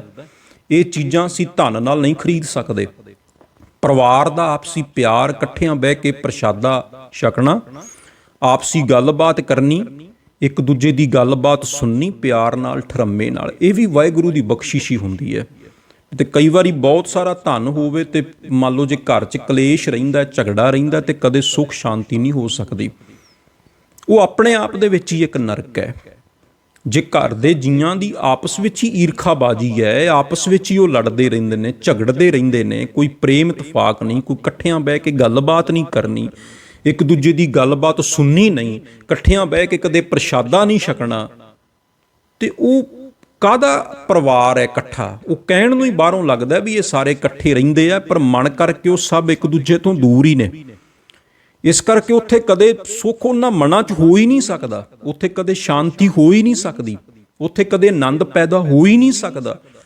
ਕਿਉਂ? ਕਿਉਂਕਿ ਉੱਥੇ ਦਿਨ ਰਾਤ ਝਗੜਾ ਰਹਿੰਦਾ, ਕਲੇਸ਼ ਰਹਿੰਦਾ। ਉੱਥੇ ਕਦੇ ਸ਼ਾਂਤੀ ਨਹੀਂ ਵਰਸ ਸਕਦੀ। ਪਰ ਹੋ ਸਕਦਾ ਹੈ ਕੋਈ ਪਰਿਵਾਰ ਇੱਕ ਝੂਪੜੀ 'ਚ ਰਹਿੰਦਾ ਹੋਵੇ, ਕੱਚੇ ਘਰ 'ਚ ਰਹਿੰਦਾ ਹੋਵੇ, ਜੇ ਉਹਨਾਂ 'ਚ ਪਿਆਰ ਹੈ, ਇਤਫਾਕ ਹੈ, ਇੱਕ ਦੂਜੇ ਦੀ ਸਨਮਾਨ ਕਰਦੇ ਨੇ, ਇੱਜ਼ਤ ਕਰਦੇ ਨੇ, ਇੱਕ ਦੂਜੇ ਦੇ ਦੁੱਖ ਨੂੰ ਸਮਝਦੇ ਨੇ, ਤੇ ਸਮਝ ਲਓ ਆਪਣੇ ਆਪ ਦੇ ਵਿੱਚ ਹੀ ਉਹ ਸਵਰਗ ਹੈ। ਤੇ ਹੋ ਸਕਦਾ ਵੱਡੇ ਤੋਂ ਵੱਡਾ ਮਹਿਲ ਹੋਵੇ, ਜੇ ਉਹਨਾਂ ਦਾ ਆਪਸ 'ਚ ਝਗੜਾ ਰਹਿੰਦਾ, ਉਹ ਆਪਣੇ ਆਪ ਦੇ ਵਿੱਚ ਹੀ ਇੱਕ ਨਰਕ ਹੈ। ਤੇ ਉਹਨਾਂ ਨੇ ਕਿਸੇ ਅੱਗੇ ਗੱਲ ਕੀਤੀ ਉਸ ਪਰਿਵਾਰ ਨੇ ਵੀ ਸਾਨੂੰ ਇਹ ਸਮਝ ਨਹੀਂ ਆਉਂਦੀ ਵੀ ਸਾਡੇ ਕੋਲ ਇੰਨਾ ਧਨ, ਅਸੀਂ ਫਿਰ ਵੀ ਇੰਨੇ ਦੁਖੀ ਹੋ ਕਿ ਸਾਡੇ ਘਰ 'ਚ ਕਲੇਸ਼ ਬੜਾ ਰਹਿੰਦਾ, ਝਗੜਦੇ ਰਹਿੰਦੇ ਆ ਇੱਕ ਦੂਜੇ ਨਾਲ, ਕੋਈ ਕਿਸੇ ਦੀ ਗੱਲ ਸੁਣ ਕੇ ਰਾਜੀ ਨਹੀਂ।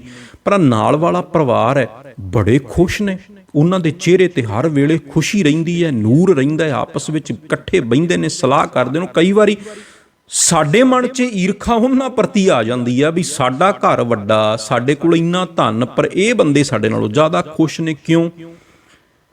ਤੇ ਉਹ ਫਕੀਰ ਜੀ ਕਹਿਣ ਲੱਗੇ ਤੁਹਾਨੂੰ ਦੱਸ ਦਿੰਨੇ ਆ ਇਹਦਾ ਕਾਰਨ ਕੀ ਹੈ, ਤੁਸੀਂ ਥੋੜੇ ਦਿਨ 'ਚ ਵੇਖ ਲਿਓ। ਉਹ ਕੀ ਕੀਤਾ, ਕਹਿੰਦੇ 99 ਰੁਪਏ ਦਿਓ ਮੈਨੂੰ। 99 ਰੁਪਏ ਉਹਨਾਂ ਨੇ ਦਿੱਤੇ ਉਸ ਪਰਿਵਾਰ ਨੇ, ਤੇ ਕਹਿੰਦੇ ਛੁਪਾ ਕੇ ਇਹਨਾਂ ਦੇ ਘਰ ਵਿੱਚ ਸੁੱਟ ਦਿਓ 99 ਰੁਪਏ। ਜਿਹੜਾ ਉਹ ਇੱਕ ਆਮ ਪਰਿਵਾਰ ਸੀ ਉਹਨਾਂ ਦੇ ਘਰ 'ਚ, ਉਹ 99 ਰੁਪਏ ਸੁੱਟ ਤੇ ਜਦੋਂ ਸ਼ਾਮ ਨੂੰ ਘਰ ਆਏ, ਉਹਨਾਂ ਵੇਖਿਆ ਵੀ ਸਾਡੇ ਘਰ 'ਚ 99 ਰੁਪਏ ਪਏ ਨੇ, ਵੀ ਇਹ ਪਤਾ ਨਹੀਂ ਕਿੱਥੋਂ ਆ ਗਏ। ਉਹਨਾਂ ਸਾਰਿਆਂ ਨੇ ਚੁੱਕ ਲਏ, ਸੰਭਾਲ ਲਏ, ਤੇ ਉਹਨਾਂ ਨੇ ਸਲਾਹ ਕੀਤੀ। ਹੁਣ ਕਹਿੰਦੇ 99 ਨੇ, ਜੇ 100 ਹੁੰਦਾ ਤੇ ਕਿੰਨਾ ਚੰਗਾ ਹੁੰਦਾ। ਹੁਣ ਇੰਜ ਕਰੋ, ਹੁਣ ਕੱਲ ਨੂੰ ਥੋੜੇ ਪੈਸੇ ਬਚਾ ਲਵਾਂਗੇ, 100 ਪੂਰਾ ਕਰ ਦਿਓ, ਕਿਉਂਕਿ ਪੁਰਾਣੇ ਸਮੇਂ ਦੀ ਗੱਲ ਹੈ, ਔਰ ਇੱਕ ਸਮਝਣ ਵਾਸਤੇ ਹੈ। ਇਹ ਗਾਥਾਵਾਂ ਸਮਝਣ ਵਾਸਤੇ ਹੁੰਦੀਆਂ ਨੇ ਵੀ ਇਹਨਾਂ 'ਚੋਂ ਸਿੱਖਿਆ ਸਾਨੂੰ ਕੀ ਮਿਲਦੀ ਹੈ। ਚਲੋ ਜੀ, ਉਹ ਕੱਲ ਨੂੰ ਗਏ, ਉਹਨਾਂ ਨੇ ਥੋੜੇ ਪੈਸੇ ਇਕੱਠੇ ਕੀਤੇ, ਹੌਲੀ ਹੌਲੀ ਇਕੱਠੇ ਕਰਦਿਆਂ 100 ਕਰ ਲਿਆ। ਜਿਹੜਾ ਪਿੰਡ ਘਰ ਦਾ ਮੁਖੀ ਸੀ, ਉਹ ਕਹਿਣ ਲੱਗਾ ਵੀ ਥੋੜੇ ਹੋਰ ਜੋੜ ਲਓ, 200 ਨਾ ਬਣਾ ਲਈਏ, ਔਖੇ ਸੌਖੇ ਟਾਈਮ ਕੰਮ ਆਉਣਗੇ ਕਦੇ ਆ ਪੈਸੇ। ਚਲੋ ਜੀ, 200 ਇਕੱਠਾ ਕਰ ਲਿਆ। ਹੁਣ ਉਹ ਜਿਹੜਾ ਨਾਲ ਵਾਲਾ ਘਰ ਹੈ, ਉਹ ਵੇਖ ਰਹੇ ਆ, ਕਿਉਂਕਿ ਫਕੀਰ ਨੇ ਕਿਹਾ ਵੀ ਥੋੜਾ ਸਮਾਂ ਲੱਗਣਾ, ਤੁਹਾਨੂੰ ਸਾਰਾ ਮੇਨ ਕਾਰਨ ਪਤਾ ਲੱਗ ਜਾਣਾ ਵੀ ਦੁੱਖ ਦਾ ਕਾਰਨ ਕੀ ਹੈ। ਚਲੋ ਜੀ, ਕਰਦਿਆਂ ਉਹ 1000 ਤੱਕ ਪਹੁੰਚ ਗਏ। ਹੁਣ ਲਾਲਚ ਵੱਧ ਗਿਆ। 99 ਤੋਂ 100 ਕਰਨ ਦਾ ਚੱਕਰ ਕਦੇ ਪੂਰਾ ਨਹੀਂ ਹੁੰਦਾ। ਤੁਸੀਂ ਕਹੋਗੇ ਵੀ 99 ਤੋਂ ਤਾਂ ਝੱਟ 100 ਪੂਰੇ ਹੋ ਜਾਂਦੇ ਆ, ਨਹੀਂ ਹੁੰਦੇ। ਇੱਕ ਆਮ ਬੰਦਾ ਜਿਹੜਾ ਗਰੀਬ ਪਰਿਵਾਰ ਹੈ, ਉਹ 99 ਤੋਂ 100 ਕਰਨਾ ਚਾਹੁੰਦਾ, ਉਹ 99 ਰੁਪਏ ਤੋਂ 100 ਰੁਪਏ ਕਰਨਾ ਚਾਹੁੰਦਾ, ਕੋਈ 99,000 ਤੋਂ 100,000 ਕਰਨਾ ਚਾਹੁੰਦਾ ਹੈ, ਕੋਈ 99 ਲੱਖ ਤੋਂ 100 ਲੱਖ ਕਰਨਾ ਚਾਹੁੰਦਾ ਹੈ, ਕੋਈ 99 ਕਰੋੜ ਤੋਂ 100 ਕਰੋੜ ਕਰਨਾ ਚਾਹੁੰਦਾ ਹੈ। ਇਹੀ ਤੇ ਸਾਰਾ ਚੱਕਰ ਹੈ, ਔਰ ਇਸੇ ਚੱਕਰ 'ਚ ਹੀ ਬੰਦਾ ਫਸਿਆ ਰਹਿੰਦਾ, ਜਿਹਦੇ 'ਚੋਂ ਕਦੇ ਨਿਕਲ ਹੀ ਨਹੀਂ ਪਾਉਂਦਾ। ਹੁਣ ਉਹ ਜਿਹੜਾ ਪਰਿਵਾਰ ਸੀ, ਉਹ ਥੋੜੇ ਪੈਸੇ ਜੋੜ ਲਏ, ਹੁਣ 99 ਦੇ ਚੱਕਰ 'ਚੋਂ ਪੈ ਗਏ। ਹੁਣ ਉਹ ਹੌਲੀ ਹੌਲੀ ਉਸ ਘਰ ਦੇ ਵਿੱਚ ਗੱਲਾਂ ਬਾਤਾਂ ਹੋਣੀਆਂ ਸ਼ੁਰੂ ਹੋ ਗਈਆਂ ਵੀ ਤੂੰ ਪੈਸੇ ਖਾ ਜਾਣਾ, ਦੂਜਾ ਕਹਿੰਦਾ ਤੂੰ ਪੈਸੇ ਖਾ ਜਾਣਾ, ਇੱਕ ਕਹਿਣ ਲੱਗਾ ਮੈਂ ਕੰਮ ਜ਼ਿਆਦਾ ਕਰਦਾ, ਤੁਸੀਂ ਘੱਟ ਕਰਦੇ ਹੋ, ਤੁਸੀਂ ਖਰਚਾ ਜ਼ਿਆਦਾ ਕਰਦੇ ਹੋ। ਹੁਣ ਇਹ ਗੱਲਾਂ ਹੌਲੀ ਹੌਲੀ ਵੱਧਦੀਆਂ ਗਈਆਂ ਤੇ ਘਰ ਵਿੱਚ ਝਗੜਾ ਹੋਣਾ ਸ਼ੁਰੂ ਹੋ ਗਿਆ। ਝਗੜਾ ਇੰਨਾ ਵਧਿਆ, ਘਰ ਵਿੱਚ ਦੀਵਾਰਾਂ ਖਿੱਚੀਆਂ ਗਈਆਂ। ਹੁਣ ਉਹੀ ਪਰਿਵਾਰ ਜਿਹੜਾ ਇਕੱਠੇ ਬਹਿ ਕੇ ਖਾਂਦਾ ਸੀ, ਉਹ ਆਪਸ ਵਿੱਚ ਹੀ ਝਗੜਨ ਲੱਗ ਪਿਆ। ਤੇ ਹੁਣ ਉਹ ਨਾਲ ਵਾਲਾ ਜਿਹੜਾ ਘਰ ਸੀਗਾ ਨਾ, ਜਿਹੜਾ ਥੋੜੇ ਅਮੀਰ ਸੀ ਉਹਨਾਂ ਨਾਲੋਂ, ਉਹ ਵਹਿੰਦੇ ਆ ਵੀ ਸੱਚਮੁੱਚ ਇਹ ਤੇ ਵਾਕਈ 99 ਤੋਂ 100 ਦੇ ਚੱਕਰ 'ਚ ਪੈ ਗਏ, ਵੀ ਇਹ ਤੇ ਹੁਣ ਸਾਡੇ ਨਾਲੋਂ ਵੀ ਇਹਨਾਂ ਦੀ ਬੁਰੀ ਹਾਲਤ ਹੋ ਗਈ। ਕਿਉਂਕਿ ਹੁਣ ਉਹ ਪੈਸੇ ਦੇ ਚੱਕਰ 'ਚ ਪੈ ਗਏ ਨਾ, ਇੱਕ ਦੂਜੇ ਤੇ ਇਲਜ਼ਾਮਬਾਜ਼ੀ, ਦੂਸ਼ਣਬਾਜ਼ੀ ਸ਼ੁਰੂ ਹੋ ਗਈ। ਇਸ ਕਰਕੇ ਜਿੱਥੇ ਪੈਸਾ ਆ ਜਾਂਦਾ ਹੈ, ਉੱਥੇ ਰਿਸ਼ਤੇਦਾਰੀਆਂ ਖਰਾਬ ਹੋ ਜਾਂਦੀਆਂ ਨੇ, ਪਰਿਵਾਰ ਖਰਾਬ ਹੋ ਜਾਂਦੇ ਨੇ। ਪੈਸਾ ਬੜੀ ਚੰਗੀ ਚੀਜ਼ ਹੈ, ਇਹਦੇ ਨਾਲ ਜ਼ਿੰਦਗੀ ਦੇ ਬਹੁਤ ਸਾਰੇ ਕੰਮ ਜਿਹੜੇ ਨੇ ਉਹ ਅਸੀਂ ਕਰਦੇ ਹਾਂ, ਇਹਦੇ ਬਿਨਾਂ ਗੁਜ਼ਾਰਾ ਨਹੀਂ ਹੁੰਦਾ। ਪਰ ਪਿਆਰਿਓ, ਇੱਕ ਗੱਲ ਇਹ ਵੀ ਯਾਦ ਰੱਖਿਓ, ਜਦੋਂ ਪੈਸਾ ਰਿਸ਼ਤਿਆਂ 'ਚ ਵੜ ਜਾਂਦਾ ਹੈ, ਪਰਿਵਾਰਾਂ 'ਚ ਆ ਜਾਂਦਾ ਹੈ, ਕਈ ਵਾਰੀ ਇਹ ਬਹੁਤ ਵੱਡੇ ਕਲੇਸ਼ ਦਾ ਕਾਰਨ ਵੀ ਬਣ ਜਾਂਦਾ ਹੈ। ਬਹੁਤ ਸਾਰੀਆਂ ਰਿਸ਼ਤੇਦਾਰੀਆਂ ਖਰਾਬ ਹੋ ਜਾਂਦੀਆਂ ਨੇ, ਪ੍ਰੇਮ ਪਿਆਰ ਖਤਮ ਹੋ ਜਾਂਦਾ ਹੈ। ਪੈਸਾ ਉਹ ਜੰਗ ਹੈ ਜਦੋਂ ਰਿਸ਼ਤਿਆਂ 'ਚ ਆ ਕੇ ਵੜ ਜਾਂਦਾ, ਹੌਲੀ ਹੌਲੀ ਰਿਸ਼ਤਿਆਂ ਨੂੰ ਖਾ ਜਾਂਦਾ, ਪ੍ਰੇਮ ਪਿਆਰ ਉੱਥੋਂ ਇਤਫਾਕ ਖਤਮ ਹੋ ਜਾਂਦਾ।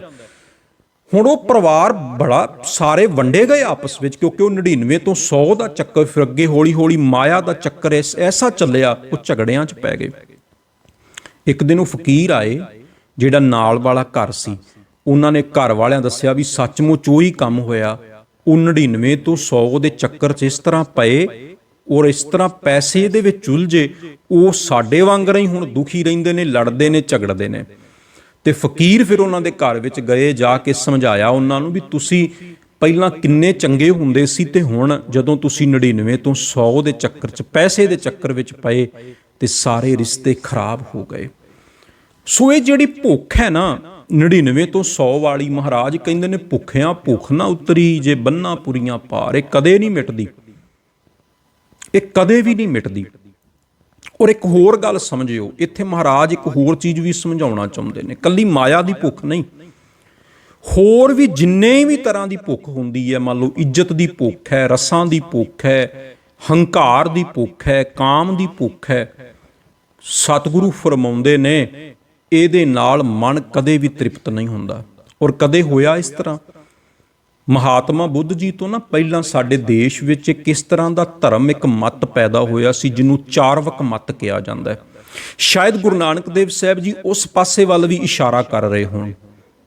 ਚਾਰਵਕ ਮੱਤ ਪੈਦਾ ਹੋਇਆ ਸੀ। ਚਾਰਵਕ ਮੱਤ ਤੋਂ ਬਾਅਦ ਜਦੋਂ ਚਾਰਵਕ ਮੱਤ ਪੈਦਾ ਹੋਇਆ ਤੇ ਉਹ ਮੱਤ ਇਸ ਤਰ੍ਹਾਂ ਦਾ ਸੀ ਜਿਹਨੇ ਪੈਦਾ ਕੀਤਾ ਬਈ ਜੇ ਉਹ ਪਹਿਲੀ ਗੱਲ ਤੇ ਉਹ ਨਾ ਆਤਮਾ ਨੂੰ ਮੰਨਦੇ ਸੀ, ਨਾ ਪ੍ਰਮਾਤਮਾ ਨੂੰ ਮੰਨਦੇ ਸੀ।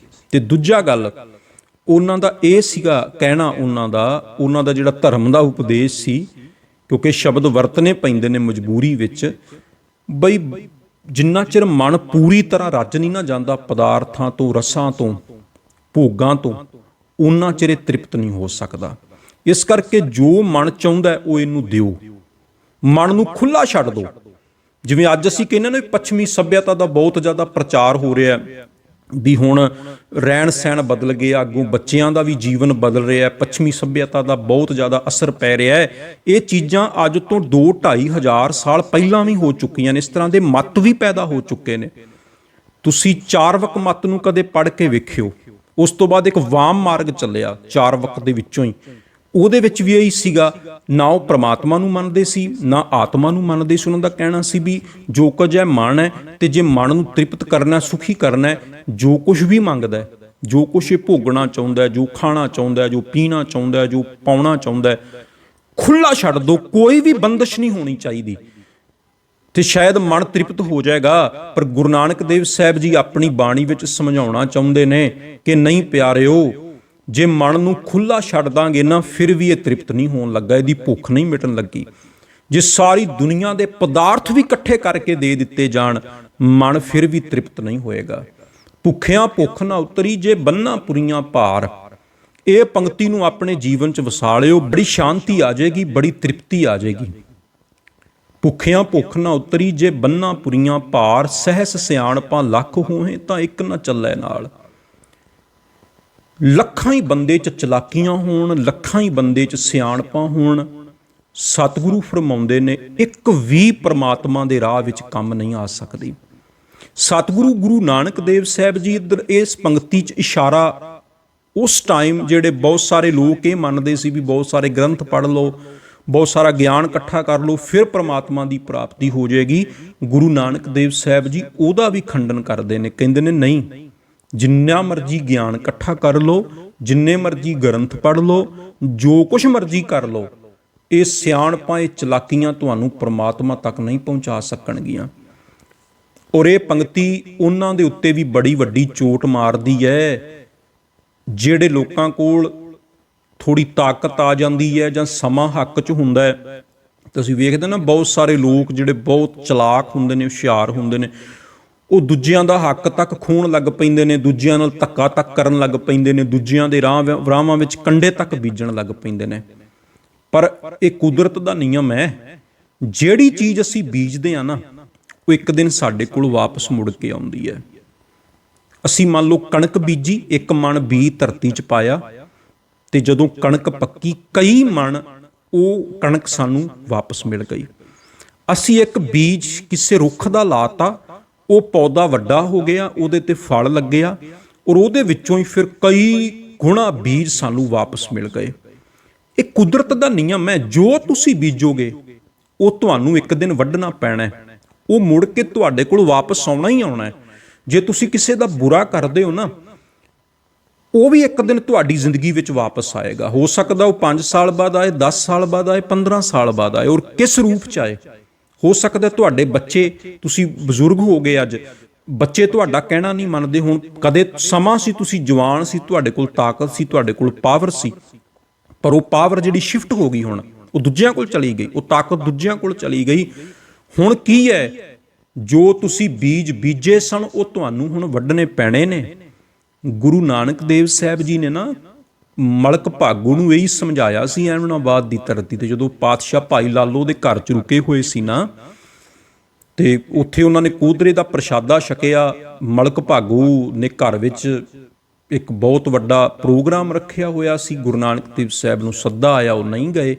ਜਦੋਂ ਬੁਲਾਇਆ ਗਿਆ ਬਾਰ-ਬਾਰ ਗਏ ਪਾਤਸ਼ਾਹ, ਉੱਥੇ ਪ੍ਰਤੱਖ ਵਿਖਾ ਵੀ ਦਿੱਤਾ ਵੀ ਤੇਰੀ ਕਮਾਈ ਜਿਹੜੀ ਆ ਉਹਦੇ 'ਚ ਦੂਜਿਆਂ ਦਾ ਖੂਨ ਵਸਿਆ ਹੋਇਆ, ਦੂਜਿਆਂ ਦੇ ਖੂਨ ਪਸੀਨੇ ਦੀ ਕਮਾਈ ਹੈ, ਤੇ ਭਾਈ ਲਾਲੋ ਦੀ ਜਿਹੜੀ ਕਮਾਈ ਹੈ ਉਹ ਹੱਕ ਦੀ ਕਮਾਈ ਹੈ। ਸਤਿਗੁਰੂ ਨੇ ਨਾ ਉਸ ਟਾਈਮ ਇੱਕ ਕਿੱਕਰ ਦਾ ਬੀਜ ਤਲੀ ਤੇ ਰੱਖ ਕੇ ਵਿਖਾਇਆ ਸੀ ਮਲਕ ਭਾਗੂ ਨੂੰ। ਕਿੱਕਰ ਦਾ ਬੀਜ, ਮਹਾਰਾਜ ਕਹਿਣ ਲੱਗਿਆ ਮਲਕ ਭਾਗੂ, ਕਿੱਕਰ ਦਾ ਬੀਜ ਵੇਖ। ਕਿੱਕਰ ਦਾ ਬੀਜ ਨਾ ਸਾਰੇ ਬੀਜਾਂ ਤੋਂ ਜ਼ਿਆਦਾ ਮੁਲਾਇਮ ਹੁੰਦਾ ਹੈ। ਤੁਸੀਂ ਕਦੇ ਗੌਰ ਨਾਲ ਵੇਖਿਓ, ਕਿੱਕਰ ਦਾ ਬੀਜ ਨਾ ਕਦੇ ਤਲੀ ਤੇ ਰੱਖ ਕੇ ਵੇਖਿਓ, ਬੜਾ ਮੁਲਾਇਮ ਹੁੰਦਾ। ਇੰਨਾ ਬੀਜ ਕਿਸੇ ਵੀ ਹੋਰ ਰੁੱਖ ਦਾ ਮੁਲਾਇਮ ਨਹੀਂ ਹੁੰਦਾ ਜਿੰਨਾ ਕਿੱਕਰ ਦਾ ਹੁੰਦਾ। ਸਤਿਗੁਰੂ ਕਹਿਣ ਲੱਗੇ ਕਿੱਕਰ ਦਾ ਬੀਜ ਪਹਿਲਾਂ ਬੜਾ ਮੁਲਾਇਮ ਲੱਗਦਾ ਹੈ, ਜਦੋਂ ਇਹਨੂੰ ਬੀਜ ਦਿੰਦੇ ਆ ਨਾ, ਇਹਦਾ ਰੁੱਖ ਬਣ ਜਾਂਦਾ ਹੈ, ਇਹਦੇ ਤੇ ਕੰਡੇ ਲੱਗਦੇ ਨੇ, ਫਿਰ ਉਹ ਕੰਡੇ ਬੰਦੇ ਦੇ ਆਪਣੇ ਪੈਰਾਂ 'ਚ ਹੀ ਚੁੱਪਦੇ ਨੇ, ਫਿਰ ਬੜਾ ਦੁੱਖ ਦਿੰਦੇ ਨੇ। ਅਸੀਂ ਕੋਈ ਵੀ ਕਰਮ ਕਰਦੇ ਆ ਨਾ, ਉਹ ਇੱਕ ਤਰ੍ਹਾਂ ਦਾ ਬੀਜ ਹੈ, ਅਸੀਂ ਬੀਜ ਰਹੇ ਹਾਂ। ਅਸੀਂ ਕਿਸੇ ਦਾ ਭਲਾ ਕਰ ਰਹੇ ਹਾਂ, ਉਹ ਵੀ ਬੀਜ ਹੈ। ਅਸੀਂ ਸੇਵਾ ਕਰ ਰਹੇ ਹਾਂ, ਉਹ ਵੀ ਬੀਜ ਹੈ। ਅਸੀਂ ਨਾਮ ਜਪਦੇ ਹਾਂ, ਉਹ ਵੀ ਇੱਕ ਚੰਗਾ ਬੀਜ ਹੈ। ਅਸੀਂ ਬਾਣੀ ਪੜ੍ਹਦੇ ਹਾਂ, ਉਹ ਵੀ ਇੱਕ ਚੰਗਾ ਕਰਮ ਅਸੀਂ ਕਰ ਰਹੇ ਹਾਂ। ਔਰ ਜੇ ਅਸੀਂ ਕਿਸੇ ਦਾ ਭਲਾ ਕਰਦੇ ਹਾਂ, ਉਹ ਕਦੇ ਨਾ ਕਦੇ ਮੁੜ ਕੇ ਤੁਹਾਡੀ ਜ਼ਿੰਦਗੀ ਵਿੱਚ ਜ਼ਰੂਰ ਆਏਗਾ, ਔਰ ਕਈ ਗੁਣਾ ਹੋ ਕੇ ਆਏਗਾ। ਇਹ ਕੁਦਰਤ ਦਾ ਨਿਯਮ ਹੈ। ਪਰਮਾਤਮਾ ਦੀ ਜਿਹੜੀ ਕੁਦਰਤ ਹੈ ਨਾ, ਉਹ ਕਦੀ ਆਪਣੇ ਕੋਲ ਕੁਝ ਨਹੀਂ ਰੱਖਦੀ, ਉਹ ਵਾਪਸ ਲੁਟਾ ਦਿੰਦੀ ਹੈ ਬੰਦੇ ਨੂੰ ਕਈ ਗੁਣਾ ਕਰਕੇ। ਸਾਨੂੰ ਲੱਗਦਾ ਕਈ ਵਾਰੀ ਵੀ ਜੋ ਅਸੀਂ ਕਰਦੇ ਹਾਂ ਕਿਹੜਾ ਕੋਈ ਵੇਖਦਾ, ਕਿਸੇ ਦਾ ਹੱਕ ਮਾਰ ਲਿਆ, ਕਿਸੇ ਨਾਲ ਕੋਈ ਸਿਆਣਪ ਚਲਾਕੀ ਖੇਡ ਲਈ, ਕਿਸੇ ਨੂੰ ਦੁੱਖ ਦੇਤਾ, ਕਿਸੇ ਦੇ ਰਾਹ 'ਚ ਕੰਡੇ ਬੀਜਤੇ, ਕਿਸੇ ਦੇ ਬਾਰੇ ਕੋਈ ਚੁਗਲੀ ਕਰਕੇ ਕਿਸੇ ਦਾ ਕੋਈ ਕੰਮ ਵਿਗਾੜਤਾ। ਅਸੀਂ ਸੋਚਦੇ ਹਾਂ ਵੀ ਕੋਈ ਨਹੀਂ ਵੇਖਦਾ। ਪਾਤਸ਼ਾਹ ਕਹਿੰਦੇ ਨੇ ਹੱਟ ਪੱਟਨ ਬਿਜ ਮੰਦਰ ਭੰਨੈ, ਕਰ ਚੋਰੀ ਕਰ ਆਵੈ, ਅੱਗੋਂ ਦੇਖੈ ਪਿੱਛੋਂ ਦੇਖੈ, ਤੁਝ ਤੇ ਕਹਾਂ ਛੁਪਾਵੈ। ਪਾਤਸ਼ਾਹ ਫਰਮਾਉਂਦੇ ਨੇ ਚੋਰ ਚੋਰੀ ਕਰਨ ਗਿਆ, ਉਹਨੇ ਕਿਸੇ ਦੇ ਘਰ ਦੀ ਦੀਵਾਰ ਵਿੱਚ ਸੰਨ ਲਾਈ, ਚੋਰੀ ਕਰ ਲਈ, ਸਮਾਨ ਬੰਨ ਲਿਆ, ਪੰਡਾਂ ਚੱਕ ਲਈਆਂ, ਸੋਚਦਾ ਹਨੇਰੇ 'ਚ ਜਾ ਰਹੇ ਹਾਂ ਕਿਹੜਾ ਕੋਈ ਵੇਖਦਾ ਹੈ। ਸਤਿਗੁਰੂ ਕਹਿੰਦੇ ਉਹਨੂੰ ਕੌਣ ਸਮਝਾਏ, ਭਾਵੇਂ ਇੱਥੇ ਕੋਈ ਨਹੀਂ ਵੇਖਦਾ, ਪਰ ਪ੍ਰਮਾਤਮਾ ਤੈਨੂੰ ਤੇਰੇ 'ਚੋਂ ਬੈਠਾ ਹੀ ਵੇਖ ਰਿਹਾ। ਤੇਰਾ ਕੱਲਾ ਕੱਲਾ ਕਰਮ ਜਿਹੜਾ ਉਹ ਨੋਟ ਕੀਤਾ ਜਾ ਰਿਹਾ, ਸਾਰਾ ਕੁਝ ਵੇਖ ਰਿਹਾ ਉਹ। ਸਾਨੂੰ ਕਈ ਵਾਰੀ ਲੱਗਦਾ ਹੈ ਬਈ ਅਸੀਂ ਕੁਝ ਵੀ ਕਰਦੇ ਹਾਂ, ਕੁਝ ਵੀ ਨੋਟ ਨਹੀਂ ਹੁੰਦਾ, ਕੁਝ ਨਹੀਂ ਕੋਈ ਵੇਖਦਾ। ਪਰ ਪਿਆਰਿਓ ਗੱਲ ਯਾਦ ਰੱਖਿਓ, ਜੋ ਕੁਝ ਵੀ ਅਸੀਂ ਕਰਮ ਕਰਦੇ ਹਾਂ ਨਾ, ਉਹ ਜਿਹੜਾ ਇੱਕ ਬੀਜ ਹੈ, ਉਹ ਇੱਕ ਦਿਨ ਸਾਨੂੰ ਦੁਬਾਰਾ ਵਾਪਸ ਮਿਲਣਾ। ਇਸ ਕਰਕੇ ਜੋ ਤੁਸੀਂ ਚਾਹੁੰਦੇ ਹੋ ਨਾ ਆਪਣੀ ਜ਼ਿੰਦਗੀ 'ਚ ਅੱਗੇ ਤੁਹਾਨੂੰ ਵਾਪਸ ਮਿਲੇ, ਉਹ ਹੀ ਕਰਮ ਬੀਜਣ ਦੀ ਕੋਸ਼ਿਸ਼ ਕਰੋ।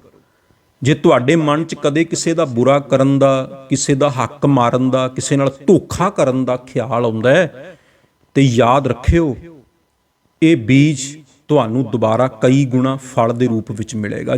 ਜੇ ਤੁਸੀਂ ਕਿਸੇ ਨਾਲ ਧੋਖਾ ਕਰਦੇ ਹੋ ਨਾ, ਤੇ ਇੱਕ ਦਿਨ ਉਹ ਆਏਗਾ ਤੁਹਾਨੂੰ ਵੀ ਧੋਖਾ ਦੇਣ ਵਾਲੇ ਮਿਲ ਜਾਣਗੇ। ਤੁਸੀਂ ਅੱਜ ਕਿਸੇ ਨੂੰ ਧੋਖਾ ਦਿਓਗੇ ਨਾ, ਇੱਕ ਦਿਨ ਉਹ ਹੀ ਧੋਖੇ ਮੁੜ ਕੇ ਤੁਹਾਡੀ ਜ਼ਿੰਦਗੀ ਵਿੱਚ ਵਾਪਸ ਆਉਣੇ ਨੇ। ਕਿਸੇ ਨੂੰ ਦੁੱਖ ਦਿਓਗੇ ਨਾ, ਮੁੜ ਕੇ ਤੁਹਾਡੀ ਜ਼ਿੰਦਗੀ ਵਿੱਚ ਵਾਪਸ ਆਉਣੇ ਨੇ। ਜੋ ਤੁਸੀਂ ਆਪਣੀ ਜ਼ਿੰਦਗੀ 'ਚ ਚਾਹੁੰਦੇ ਹੋ ਵੀ ਮੇਰੀ ਜ਼ਿੰਦਗੀ 'ਚ ਅੱਗੇ ਜਾ ਕੇ ਆਏ, ਅਸੀਂ ਮੰਨ ਲਓ ਖੇਤੀ ਕਰਦੇ ਹਾਂ, ਇਹੀ ਸੋਚਦੇ ਹਾਂ ਨਾ, ਮੰਨ ਲਓ ਕਣਕ ਬੀਜਣੀ ਹੈ, ਵੀ ਕੋਈ ਚੰਗਾ ਬੀਜ ਲਿਆ ਕੇ ਖੇਤ ਵਿੱਚ ਪਾਈਏ। ਮੰਨ ਲਓ ਜੀਰੀ ਲਾਉਣੀ ਹੈ, ਝੋਨਾ ਲਾਉਣਾ ਹੈ, ਬਈ ਚੰਗਾ ਮਹਿੰਗਾ ਬੀਜ ਜਿਹੜਾ ਉਹ ਬੀਜੀਏ ਤਾਂ ਕਿ ਉਹਦਾ ਝਾੜ ਜ਼ਿਆਦਾ ਨਿਕਲੇ, ਉਹਦਾ ਫਲ ਸਾਨੂੰ ਜ਼ਿਆਦਾ ਮਿਲੇ। ਜੇ ਅਸੀਂ ਕੋਈ ਦਰਖਤ ਵੀ ਲਾਉਂਦੇ ਹਾਂ ਫਲਦਾਇਕ, ਵੀ ਚੰਗੀ ਵੈਰਾਈਟੀ ਲਾਈਏ, ਉਹਦੇ ਤੇ ਫਲ ਚੰਗਾ ਲੱਗੇ। ਸੋਚਦੇ ਆ ਨਾ ਕਿ ਕਦੇ ਆਪਣੇ ਕਰਮਾਂ ਬਾਰੇ ਅਸੀਂ ਸੋਚਿਆ? ਜੋ ਅਸੀਂ ਕਰਮਾਂ ਦਾ ਬੀਜ ਰੋਜ਼ ਬੀਜਦੇ ਹਾਂ, ਕਿਉਂਕਿ ਇੱਕ ਦਿਨ ਫਲ ਸਾਨੂੰ ਉਹਦਾ ਵੀ ਵੱਢਣਾ ਪੈਣਾ ਹੈ। ਤੇ ਇਸ ਕਰਕੇ ਉਹ ਬੀਜੋ ਜੋ ਤੁਸੀਂ ਵਾਪਸ ਵੱਢਣਾ ਚਾਹੁੰਦੇ ਹੋ, ਜੋ ਤੁਸੀਂ ਜ਼ਿੰਦਗੀ 'ਚ ਪਾਉਣਾ ਚਾਹੁੰਦੇ ਹੋ। ਬਾਬਾ ਫਰੀਦ ਸਾਹਿਬ ਜੀ ਦਾ ਇੱਕ ਸਲੋਕ ਹੈ, ਫਰੀਦਾ ਲੋੜੈ ਦਾਖ ਬਿਜੂਰੀਆਂ, ਕਿੱਕਰ ਬੀਜੈ ਜੱਟ, ਹੰਢੈ ਉੱਨ ਕਤਾਇੰਦਾ, ਪੈਂਦਾ ਲੋੜੈ ਪੱਟ। ਬੀਜ ਕਿੱਕਰਾਂ ਦੇ ਬੀਜਦਾ ਤੇ ਚਾਹੁੰਦਾ ਕਿ ਮੈਨੂੰ ਦਾਖਾਂ ਮਿਲ ਜਾਣ। ਸਤਿਗੁਰੂ ਬਾਬਾ ਫਰੀਦ ਸਾਹਿਬ ਕਹਿੰਦੇ ਕਦੇ ਵੀ ਨਹੀਂ ਹੋ ਸਕਦਾ, ਜੇ ਕਿੱਕਰਾਂ ਦੇ ਬੀਜ ਬੀਜੇਗਾ ਨਾ ਤੇ ਤੈਨੂੰ ਕੰਡੇ ਹੀ ਮਿਲਣੇ ਆ। ਜੇ ਦਾਖਾਂ ਚਾਹੁੰਦਾ ਤੇ ਫਿਰ ਦਾਖਾਂ ਦਾ ਬੀਜ ਬੀਜਣਾ ਪੈਣਾ ਹੈ, ਉਹ ਪੌਦਾ ਤੈਨੂੰ ਲਾਉਣਾ ਪੈਣਾ ਹੈ, ਉਹ ਬੂਟਾ ਲਾਉਣਾ ਪੈਣਾ ਹੈ, ਜੇ ਉਹ ਫਲ ਚਾਹੁੰਦਾ। ਪਾਤਸ਼ਾਹ ਫਰਮਾਉਂਦੇ ਨੇ ਜੋ ਕੋਈ ਬੀਜਦਾ ਉਹ ਉਹਨੂੰ ਵਾਪਸ ਮਿਲਦਾ। ਸਹਿਸ ਸਿਆਣਪਾਂ ਲੱਖ ਹੋਹੇ ਤਾਂ ਇੱਕ ਨਾ ਚੱਲੈ ਨਾਲ। ਜਿੰਨੀਆਂ ਮਰਜ਼ੀ ਸਿਆਣਪਾਂ ਹੋਣ, ਜਿੰਨਾ ਮਰਜ਼ੀ ਬੰਦਾ ਚਲਾਕ ਹੋਵੇ, ਜਿੰਨਾ ਮਰਜ਼ੀ ਬੰਦਾ ਹੁਸ਼ਿਆਰ ਹੋਵੇ, ਪਾਤਸ਼ਾਹ ਫਰਮਾਉਂਦੇ ਜਿਹੜਾ ਰੱਬ ਦਾ ਰਾਹ ਹੈ ਨਾ, ਉੱਥੇ ਇੱਕ ਵੀ ਇਹ ਚੀਜ਼ ਕੰਮ ਨਹੀਂ ਆਉਂਦੀ। ਉੱਥੇ ਕੰਮ ਕੀ ਆਉਂਦਾ? ਭੋਲਾਪਨ। ਭੋਲਾ ਭਾਏ ਮਿਲੈ ਰਘੁਰਾਇਆ। ਬਿਲਕੁਲ ਜਿਹੜੇ ਬੱਚਿਆਂ ਵਰਗੇ ਹੋ ਜਾਂਦੇ ਨੇ, ਭੋਲੇ ਹੋ ਜਾਂਦੇ ਨੇ। ਇੱਕ ਬਾਬਾ ਫਰੀਦ ਸਾਹਿਬ ਜੀ ਦਾ ਨਾ ਹੋਰ ਵੀ ਬੜਾ ਪਿਆਰਾ ਸਲੋਕ ਹੈ। ਬਾਬਾ ਫਰੀਦ ਸਾਹਿਬ ਜੀ ਕਹਿੰਦੇ ਨੇ ਕਿ ਦਰਵੇਸ਼ਾਂ ਨੂੰ ਲੋੜੀ ਹੈ ਰੁੱਖਾਂ ਦੀ ਜੀਰਾਂਦ। ਜਿਹੜੇ ਰੱਬ ਦੇ ਪਿਆਰੇ ਹੁੰਦੇ ਨੇ ਉਹ ਰੁੱਖਾਂ ਵਰਗੇ ਬਣ ਜਾਂਦੇ ਨੇ, ਉਹ ਬਿਲਕੁਲ ਭੋਲੇ ਹੋ ਜਾਂਦੇ ਨੇ, ਕਿਉਂਕਿ ਉਹ ਤਾਂ ਹੀ ਚੰਗੇ ਲੱਗਦੇ ਨੇ ਪ੍ਰਮਾਤਮਾ ਨੂੰ, ਕਿਉਂਕਿ ਉਹ ਬੱਚਿਆਂ ਵਰਗੇ ਹੁੰਦੇ ਨੇ। ਬੱਚੇ ਸਭ ਨੂੰ ਚੰਗੇ ਲੱਗਦੇ, ਉਹ ਭਾਵੇਂ ਕਿਸੇ ਦਾ ਬੱਚਾ ਹੋਏ। ਕਿਉਂ? ਕਿਉਂਕਿ ਉਹ ਭੋਲਾ ਹੁੰਦਾ।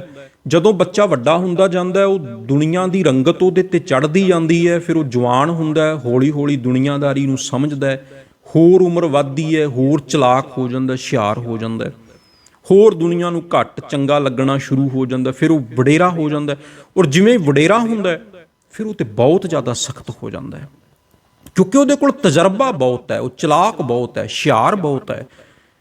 ਇਸ ਕਰਕੇ ਬੱਚਾ ਭੋਲਾ ਹੁੰਦਾ ਹੈ ਤੇ ਰੱਬ ਦੇ ਪਿਆਰੇ ਜਿਹੜੇ ਨੇ ਉਹ ਬੱਚਿਆਂ ਵਰਗੇ ਹੁੰਦੇ ਨੇ। ਇਸ ਕਰਕੇ ਭਗਤਾਂ ਤੇ ਸੰਸਾਰੀਆਂ ਜੋੜ ਕਦੇ ਨਾ ਆਇਆ। ਪਾਤਸ਼ਾਹ ਫਰਮਾਉਂਦੇ ਨੇ ਭਗਤਾਂ ਦਾ ਤੇ ਰੱਬ ਦੇ ਪਿਆਰਿਆਂ ਦਾ ਜਿਹੜਾ ਸੰਸਾਰੀਆਂ ਨਾਲ ਕਦੇ ਜੋੜ ਨਹੀਂ ਆਉਂਦਾ, ਕਿਉਂਕਿ ਇਹਨਾਂ ਦਾ ਰਾਹ ਜਿਹੜਾ ਉਹ ਵੱਖਰਾ ਹੈ। ਅੱਗੇ ਸਤਿਗੁਰੂ ਫਰਮਾਉਂਦੇ ਨੇ ਕਿਵ ਸਚਿਆਰਾ ਹੋਈ ਹੈ, ਕਿਵ ਕੂੜੈ ਟੁੱਟੈ ਪਾਲ, ਹੁਕਮ ਰਜ਼ਾਈ ਚੱਲਣਾ ਨਾਨਕ ਲਿਖਿਆ ਨਾਲ। ਕਿਵੇਂ ਸਚਿਆਰ ਬਣਿਆ ਜਾਏਗਾ, ਕਿਵੇਂ ਸੱਚ ਤੱਕ ਪਹੁੰਚਿਆ ਜਾਏਗਾ? ਉਹਦਾ ਇੱਕੋ ਹੀ ਰਾਹ ਹੈ ਕਿ ਉਹਦੇ ਹੁਕਮ ਵਿੱਚ ਤੁਰਨਾ। ਤੁਸੀਂ ਇਹਨਾਂ ਪੌੜੀਆਂ ਨੂੰ ਨਾ, ਇਹ ਪੰਕਤੀਆਂ ਨੂੰ ਆਪਣੇ ਹਿਰਦੇ 'ਚ ਵਸਾ ਲਓ, ਤੁਹਾਨੂੰ ਸੁਖੀ ਜੀਵਨ ਜਿਉਣ ਦਾ ਢੰਗ ਲੱਭ ਜਾਏਗਾ ਜਪਜੀ ਸਾਹਿਬ ਦੀ ਬਾਣੀ 'ਚੋਂ। ਪਾਠ ਤੁਸੀਂ ਰੋਜ਼ ਕਰਦੇ ਹੋ, ਪਾਠ ਅਸੀਂ ਸਾਰੇ ਰੋਜ਼ ਕਰਦੇ ਹਾਂ, ਸੁਣਦੇ ਵੀ ਹਾਂ, ਪਰ ਸਮਝਦੇ ਨਹੀਂ, ਵਿਚਾਰਦੇ ਨਹੀਂ। ਜੇ ਵਿਚਾਰ ਲੈਂਦੇ ਤੇ ਸਾਨੂੰ ਜ਼ਿੰਦਗੀ ਵਿੱਚ ਬਹੁਤ ਕੁਝ ਜਿਹੜਾ ਸਿੱਖਣ ਵਾਸਤੇ ਗੁਰੂ ਸਾਹਿਬ ਦੀ ਬਾਣੀ ਦੇ ਵਿੱਚੋਂ ਮਿਲ ਜਾਂਦਾ। ਜਿਹੜੀਆਂ 3 ਪੌੜੀਆਂ ਨੇ ਨਾ ਪਹਿਲੀਆਂ ਜਪਜੀ ਸਾਹਿਬ ਦੀਆਂ, ਇਹਦੇ 'ਚ ਸਤਿਗੁਰੂ ਨੇ ਹੁਕਮ ਦੀ ਉਹੀ ਗੱਲ ਕੀਤੀ ਹੈ। ਕੱਲ ਤੋਂ ਜੋ ਤੁਸੀਂ ਪਾਠ ਕਰੋਗੇ ਨਾ, ਗੌਰ ਨਾਲ ਕਰਿਓ ਕਦੇ। ਜਿਹੜੀਆਂ ਪਹਿਲੀਆਂ 7 ਪੌੜੀਆਂ ਨੇ ਜਪਜੀ ਸਾਹਿਬ ਦੀਆਂ, ਇਹਦੇ 'ਚ ਮਹਾਰਾਜ ਜੀ ਮੁਸ਼ਕਲ ਦੀ, ਪ੍ਰੋਬਲਮ ਦੀ ਗੱਲ ਕਰਦੇ ਆ। ਜਿਹੜੀਆਂ ਅੱਗੇ ਫਿਰ 20 ਪੌੜੀਆਂ ਨੇ 27 ਤੱਕ, ਉਹਦੇ 'ਚ ਜਿਨ੍ਹਾਂ ਨੇ ਨਾਮ ਜਪਿਆ, ਜਿਹੜੇ ਪ੍ਰਮਾਤਮਾ ਦੇ ਦਰ ਤੱਕ ਪਹੁੰਚੇ, ਉਹਨਾਂ ਨੇ ਕੀ ਕੁਛ ਪ੍ਰਾਪਤ ਕੀਤਾ, ਵੀ ਮੰਨੇ, ਜਿਨ੍ਹਾਂ ਨੇ ਮੰਨ ਲਿਆ ਉਹਨਾਂ ਦੀ ਅਵਸਥਾ ਕਿਵੇਂ ਦੀ ਬਣੀ, ਜਿਨ੍ਹਾਂ ਨੇ ਸੁਣ ਲਿਆ ਉਹਨਾਂ ਦੀ ਅਵਸਥਾ ਕਿਵੇਂ ਦੀ ਬਣੀ। ਸੋ ਹੁਕਮ ਦੀ ਗੱਲ ਕਰਦੇ ਨੇ ਗੁਰੂ ਸਾਹਿਬ, ਕਿਵ ਸਚਿਆਰਾ ਹੋਈ ਹੈ, ਕਿਵ ਕੂੜੈ ਟੁੱਟੈ ਪਾਲ। ਜਪਜੀ ਸਾਹਿਬ ਦੀ ਬਾਣੀ ਵਿੱਚ ਨਾ 8 ਸਵਾਲ ਆਏ ਨੇ ਤੇ ਮਹਾਰਾਜ ਨੇ ਨਾ 8 ਸਵਾਲਾਂ ਦਾ ਜਵਾਬ ਵੀ ਦਿੱਤਾ ਹੈ। ਜਿਵੇਂ ਸਿੱਧ ਗੋਸ਼ਟ ਦੀ ਬਾਣੀ ਹੈ ਨਾ, ਸਤਿਗੁਰੂ 'ਚ ਸਵਾਲ ਵੀ ਕਰਦੇ ਨੇ, ਫਿਰ ਅਗਲੀ ਪੰਕਤੀ ਵਿੱਚ ਜਵਾਬ ਵੀ ਦਿੰਦੇ ਨੇ। ਇਸੇ ਤਰ੍ਹਾਂ ਹੀ ਜਪਜੀ ਸਾਹਿਬ ਦੀ ਬਾਣੀ ਹੈ।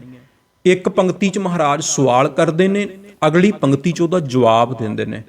ਜਪਜੀ ਸਾਹਿਬ ਦਾ ਪਾਠ ਅੱਗੇ ਤੁਸੀਂ ਗੌਰ ਨਾਲ ਕਰਿਓ, ਤੁਹਾਨੂੰ ਉਹਨਾਂ 8 ਸਵਾਲਾਂ ਦਾ ਪਤਾ ਲੱਗੇਗਾ। ਪਹਿਲੇ ਜਿਹੜੇ 2 ਸਵਾਲ ਨੇ ਉਹ ਤੇ ਸਤਿਗੁਰੂ ਦੀ ਪਹਿਲੀ ਪੌੜੀ ਵਿੱਚ ਹੀ ਨੇ ਕਿ ਕਿਵ ਸਚਿਆਰਾ ਹੋਈਐ, ਪਹਿਲਾ ਸਵਾਲ, ਕਿਵ ਕੂੜੈ ਟੁੱਟੈ ਪਾਲ, ਸਚਿਆਰ ਕਿਵੇਂ ਬਣੀਏ ਤੇ ਕੂੜ ਦੀ ਕੰਧ ਕਿਵੇਂ ਟੁੱਟੇ।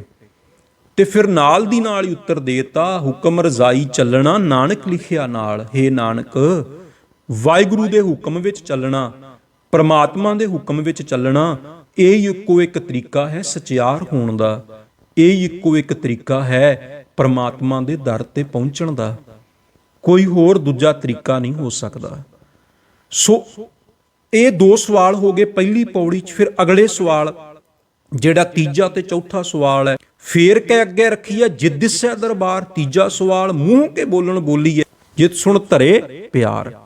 ਕਿਹੜੀ ਭੇਟਾ ਪ੍ਰਮਾਤਮਾ ਦੇ ਦਰ ਤੇ ਚੜਾਈਏ। ਤੀਜਾ ਸਵਾਲ, ਜ਼ਬਾਨ ਤੋਂ ਕਿਹੜਾ ਬੋਲ ਬੋਲੀਏ ਕਿ ਉਹ ਪਿਆਰ ਨਾਲ ਸੁਣੇ।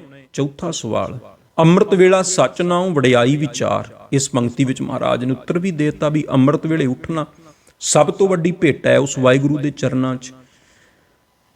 ਤੇ ਇਸ ਤੋਂ ਅੱਗੇ ਫਿਰ ਜਿਹੜੇ ਅਗਲੇ ਸਵਾਲ ਨੇ, ਜਿਵੇਂ ਆਪਾਂ ਪੰਜਵੇਂ ਸਵਾਲ ਜਾਂ ਛੇਵੇਂ ਸਵਾਲ ਦੀ ਗੱਲ ਕਰ ਲਈਏ, ਇਹਦੇ 'ਚ ਮਹਾਰਾਜ ਨੇ ਬ੍ਰਹਿਮੰਡ ਦੀ ਗੱਲ ਕੀਤੀ ਹੈ। ਕਵਣ ਸੁਵੇਲਾ ਵਕਤ ਕਵਣ, ਕਵਣ ਥਿਤ ਕਵਣ ਵਾਰ, ਕਵਣ ਸਰੂਤੀ ਮਹਾ ਕਵਣ ਜਿਤ ਹੋਆ ਆਕਾਰ।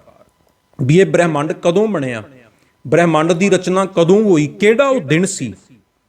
ਕਵਣ ਸੁਵੇਲਾ, ਉਹ ਵੇਲਾ ਕਿਹੜਾ ਸੀ। ਵਕਤ ਕਵਣ, ਉਹ ਸਮਾਂ ਕਿਹੜਾ ਸੀ।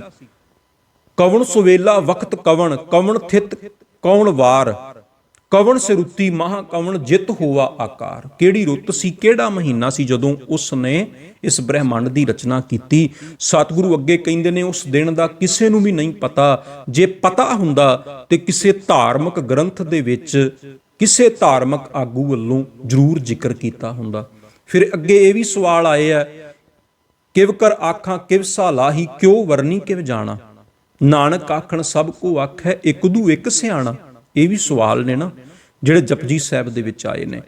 ਫਿਰ ਸੋ ਦਰ ਕਿਹਾ ਸੋ ਘਰ ਕਿਹਾ, ਇਹ ਦੋ ਸਵਾਲ, ਇਹ ਵੀ 8 ਸਵਾਲਾਂ ਦੇ ਵਿੱਚੋਂ ਹੀ ਨੇ। ਵੀ ਉਹਦਾ ਦਰ ਕਿਵੇਂ ਦਾ, ਉਹਦਾ ਘਰ ਕਿਵੇਂ ਦਾ। ਉਹਦੇ ਦਰ ਬਾਰੇ ਜਦੋਂ ਜ਼ਿਕਰ ਕੀਤਾ ਵੀ ਉਹਦੇ ਦਰ ਤੇ ਪੌਣ ਵੀ ਗਾ ਰਹੀ ਹੈ, ਪਾਣੀ ਵੀ ਗਾ ਰਿਹਾ, ਧਰਤੀ ਗਾ ਰਹੀ ਹੈ, ਸੂਰਜ ਗਾ ਰਿਹਾ, ਵੱਡੇ ਵੱਡੇ ਸੂਰਮੇ ਗਾ ਰਹੇ ਨੇ, ਇੰਦਰ ਗਾ ਰਿਹਾ, ਬ੍ਰਹਮਾ ਗਾ ਰਿਹਾ, ਸਭ ਕੋਈ ਗਾ ਰਿਹਾ। ਉਹਦੇ ਦਰ ਦਾ ਜ਼ਿਕਰ ਕੀਤਾ, ਫਿਰ ਘਰ ਦਾ ਜ਼ਿਕਰ ਕੀਤਾ। ਸੋ ਇਹ 8 ਸਵਾਲ ਵੀ ਜਪਜੀ ਸਾਹਿਬ ਵਿੱਚ ਆਏ ਹਨ, ਜਿਹਦਾ ਸਤਿਗੁਰੂ ਜੀ ਨੇ ਅਗਲੀਆਂ ਪੰਕਤੀਆਂ ਦੇ ਵਿੱਚ ਜਵਾਬ ਵੀ ਦਿੱਤਾ ਹੈ। ਤੇ ਸਾਧ ਸੰਗਤ ਜਿਹੜੀ ਦੂਜੀ ਪੌੜੀ ਹੈ ਜਪਜੀ ਸਾਹਿਬ ਦੀ, ਪਹਿਲਾਂ ਉਹਨਾਂ ਨੇ ਜ਼ਿਕਰ ਕੀਤਾ ਕਿਵ ਸਚਿਆਰਾ ਹੋਈ ਹੈ, ਕਿਵ ਕੂੜੈ ਟੁੱਟੈ ਪਾਲ, ਹੁਕਮ ਰਜ਼ਾਈ ਚੱਲਣਾ ਨਾਨਕ ਲਿਖਿਆ ਨਾਲ। ਕਿਵੇਂ ਉਸ ਪਰਮਾਤਮਾ ਦੇ ਹੁਕਮ ਵਿੱਚ ਤੁਰ ਕੇ ਸਚਿਆਰ ਬਣਿਆ ਜਾ ਸਕਦਾ। ਫਿਰ ਹੁਕਮ ਕਿਹੜਾ ਹੁਕਮ। ਫਿਰ ਹੁਕਮੀ ਹੋਵਣ ਆਕਾਰ ਹੁਕਮ ਨ ਕਹਿਆ ਜਾਈ, ਹੁਕਮੀ ਹੋਵਣ ਜੀ ਹੁਕਮ ਮਿਲੈ ਵਡਿਆਈ, ਹੁਕਮੀ ਉੱਤਮ ਨੀਚ ਹੁਕਮ ਲਿਖ ਦੁਖ ਸੁਖ ਪਾਈਐ, ਇਕਣਾ ਹੁਕਮੀ ਬਖਸ਼ੀਸ਼ ਇੱਕ ਹੁਕਮੀ ਸਦਾ ਪਵਾਈਐ, ਹੁਕਮੈ ਅੰਦਰ ਸਭ ਕੋ ਬਾਹਰ ਹੁਕਮ ਨਾ ਕੋਏ, ਨਾਨਕ ਹੁਕਮੈ ਜੇ ਬੁਝੈ ਤਾਹੂ ਮੈਂ ਕਹਿ ਨਾ ਕੋਏ। ਵੀ ਉਹਦਾ ਜਿਹੜਾ ਹੁਕਮ ਹੈ ਨਾ, ਕਿਉਂਕਿ ਪਹਿਲੀ ਪੌੜੀ 'ਚ ਮਹਾਰਾਜ ਹੁਕਮ ਦਾ ਜ਼ਿਕਰ ਕਰਦੇ ਨੇ ਵੀ ਹੁਕਮ 'ਚ ਰਹਿਣ ਤੋਂ ਬਿਨਾਂ ਨਾ ਉਸ ਰੱਬ ਦੀ ਪ੍ਰਾਪਤੀ ਹੋ ਸਕਦੀ ਹੈ, ਨਾ ਜ਼ਿੰਦਗੀ 'ਚ ਕੋਈ ਸੁੱਖ ਆ ਸਕਦਾ ਹੈ, ਨਾ ਜ਼ਿੰਦਗੀ 'ਚ ਕੋਈ ਸਕੂਨ ਆ ਸਕਦਾ ਹੈ। ਫਿਰ ਅਗਲੀ ਪੌੜੀ 'ਚ ਜ਼ਿਕਰ ਕਰਦੇ ਨੇ ਉਹਦਾ ਹੁਕਮ ਹੈ ਕਿਵੇਂ ਦਾ। ਉਹਦੇ ਹੁਕਮ ਵਿੱਚ ਬ੍ਰਹਿਮੰਡ ਬਣਿਆ, ਉਹਦੇ ਹੁਕਮ ਵਿੱਚ ਸੂਰਜ ਬਣਿਆ, ਉਹਦੇ ਹੁਕਮ ਵਿੱਚ ਧਰਤੀ ਬਣੀ, ਉਹਦੇ ਹੁਕਮ ਵਿੱਚ ਕੋਈ ਉੱਤਮ ਹੈ ਕੋਈ ਨੀਚ ਹੈ, ਉਹਦੇ ਹੁਕਮ ਵਿੱਚ ਹੀ ਦੁੱਖ ਸੁੱਖ ਮਿਲਦੇ ਹੈ। ਫਿਰ ਮਹਾਰਾਜ ਗੁਰੂ ਨਾਨਕ ਦੇਵ ਸਾਹਿਬ ਜੀ ਇਹ ਵੀ ਫਰਮਾਉਂਦੇ ਹੈ ਕਿ ਹੁਕਮੈ ਅੰਦਰ ਸਭ ਕੋ ਬਾਹਰ ਹੁਕਮ ਨਾ ਕੋਏ। ਜਿੰਨਾ ਜੋ ਕੁਝ ਅਸੀਂ ਵੇਖਦੇ ਹਾਂ ਸਾਰਾ ਕੁਝ ਇਹਦੇ ਹੁਕਮ 'ਚ ਹੈ, ਉਹਦੇ ਹੁਕਮ 'ਚੋਂ ਬਾਹਰ ਹੋਇਆ ਹੀ ਨਹੀਂ ਜਾ ਸਕਦਾ। ਕੋਈ ਮਨੁੱਖ ਵੀ ਉਹਦੇ ਹੁਕਮ ਤੋਂ ਬਾਹਰ ਨਹੀਂ ਹੋ ਸਕਦਾ। ਅਸੀਂ ਲੱਖ ਕਹੀਏ, ਸਭ ਕੁਝ ਉਹਦੇ ਹੁਕਮ ਵਿੱਚ ਹੈ। ਜੇ ਸਾਡੀ ਜ਼ਿੰਦਗੀ ਵਿੱਚ ਕੋਈ ਸੁੱਖ ਸਹੂਲਤਾਂ ਆਈਆਂ, ਕੋਈ ਅਸੀਂ ਪ੍ਰਾਪਤ ਕਰ ਲਿਆ, ਇਹ ਵੀ ਉਹਦਾ ਹੁਕਮ ਹੈ। ਜੇ ਦੁੱਖ ਆਉਂਦੇ ਆ, ਇਹ ਵੀ ਉਹਦਾ ਹੁਕਮ ਹੈ। ਜੇ ਇਹ ਧਰਤੀ ਘੁੰਮ ਰਹੀ ਹੈ, ਇਹ ਵੀ ਉਹਦਾ ਹੁਕਮ ਹੈ। ਜੇ ਸੂਰਜ ਰੌਸ਼ਨੀ ਦੇ ਰਿਹਾ, ਇਹ ਵੀ ਉਹਦਾ ਹੁਕਮ ਹੈ। ਉਹਦਾ ਹੁਕਮ ਬਹੁਤ ਵਿਸ਼ਾਲ ਹੈ, ਕਿਉਂਕਿ ਜਿੰਨਾ ਵੱਡਾ ਬ੍ਰਹਿਮੰਡ ਹੈ ਇਸ ਤੋਂ ਵੀ ਵੱਡਾ ਉਹਦਾ ਹੁਕਮ ਹੈ। ਕਿਉਂਕਿ ਮੰਨ ਲਓ ਸਾਡੀ ਧਰਤੀ ਹੈ, ਹੁਣ ਸੂਰਜ ਇੰਨਾ ਜ਼ਿਆਦਾ ਵੱਡਾ ਹੈ ਸਾਡੀ ਧਰਤੀ ਨਾਲੋਂ ਵੀ, ਸਾਡੀਆਂ ਲੱਖਾਂ ਧਰਤੀਆਂ ਇਹੋ ਜੀਆਂ ਇੱਕ ਸੂਰਜ ਵਿੱਚ ਸਮਾ ਸਕਦੀਆਂ ਨੇ। ਹੁਣ ਸੂਰਜ ਤੋਂ ਏਡੂ ਵੱਡੇ ਵੱਡੇ ਤਾਰੇ ਮਿਲ ਚੁੱਕੇ ਨੇ ਬ੍ਰਹਿਮੰਡ 'ਚ, ਜਿਹਦੇ 'ਚ ਲੱਖਾਂ ਲੱਖਾਂ ਸੂਰਜ ਵੀ ਸਮਾ ਜਾਣ ਤਾਂ ਵੀ ਉਹਨਾਂ ਇੱਕ ਤਾਰੇ ਨੂੰ ਨਹੀਂ ਭਰਿਆ ਜਾ ਸਕਦਾ। ਫਿਰ ਉਸ ਤੋਂ ਵੀ ਵੱਡੀਆਂ ਵੱਡੀਆਂ ਹੋਰ ਗਲੈਕਸੀਆਂ, ਧਰਤੀਆਂ, ਬ੍ਰਹਿਮੰਡ, ਔਰ ਇਹ ਪਤਾ ਨਹੀਂ ਵੀ ਕਿੰਨੇ ਕੁ ਬ੍ਰਹਿਮੰਡਾਂ ਦਾ ਮਾਲਕ ਹੈ ਜੋ ਇੰਨਾ ਕੁਝ ਚਲਾ ਰਿਹਾ ਹੈ। ਉਹਦਾ ਹੁਕਮ ਕਿੰਨਾ ਵੱਡਾ ਹੋਏਗਾ, ਉਹਨੂੰ ਤੇ ਬਿਆਨ ਹੀ ਨਹੀਂ ਕੀਤਾ ਜਾ ਸਕਦਾ। ਇਸ ਕਰਕੇ ਸਾਡੀ ਜ਼ਿੰਦਗੀ ਵਿੱਚ ਵੀ ਜੋ ਕੁਝ ਹੁੰਦਾ ਹੈ, ਇਸ ਧਰਤੀ ਤੇ ਜੋ ਕੁਝ ਵਾਪਰਦਾ ਹੈ, ਸਾਰਾ ਕੁਝ ਜਿੰਨਾ ਪਸਾਰਾ ਹੈ ਉਹਦੇ ਹੁਕਮ ਦੇ ਵਿੱਚ ਹੈ। ਗੁਰੂ ਨਾਨਕ ਦੇਵ ਸਾਹਿਬ ਜੀ ਇਹ ਫਰਮਾਉਂਦੇ ਨੇ। ਫਿਰ ਤੀਜੀ ਪੌੜੀ ਵਿੱਚ ਗੁਰੂ ਨਾਨਕ ਦੇਵ ਸਾਹਿਬ ਜੀ ਫਰਮਾਨ ਕਰਦੇ ਨੇ, ਗਾਵੈ ਕੋ ਤਾਣ ਹੋਵੈ ਕਿਸੈ ਤਾਣ, ਗਾਵੈ ਕੋ ਦਾਤ ਜਾਣੈ ਨਿਸ਼ਾਨ।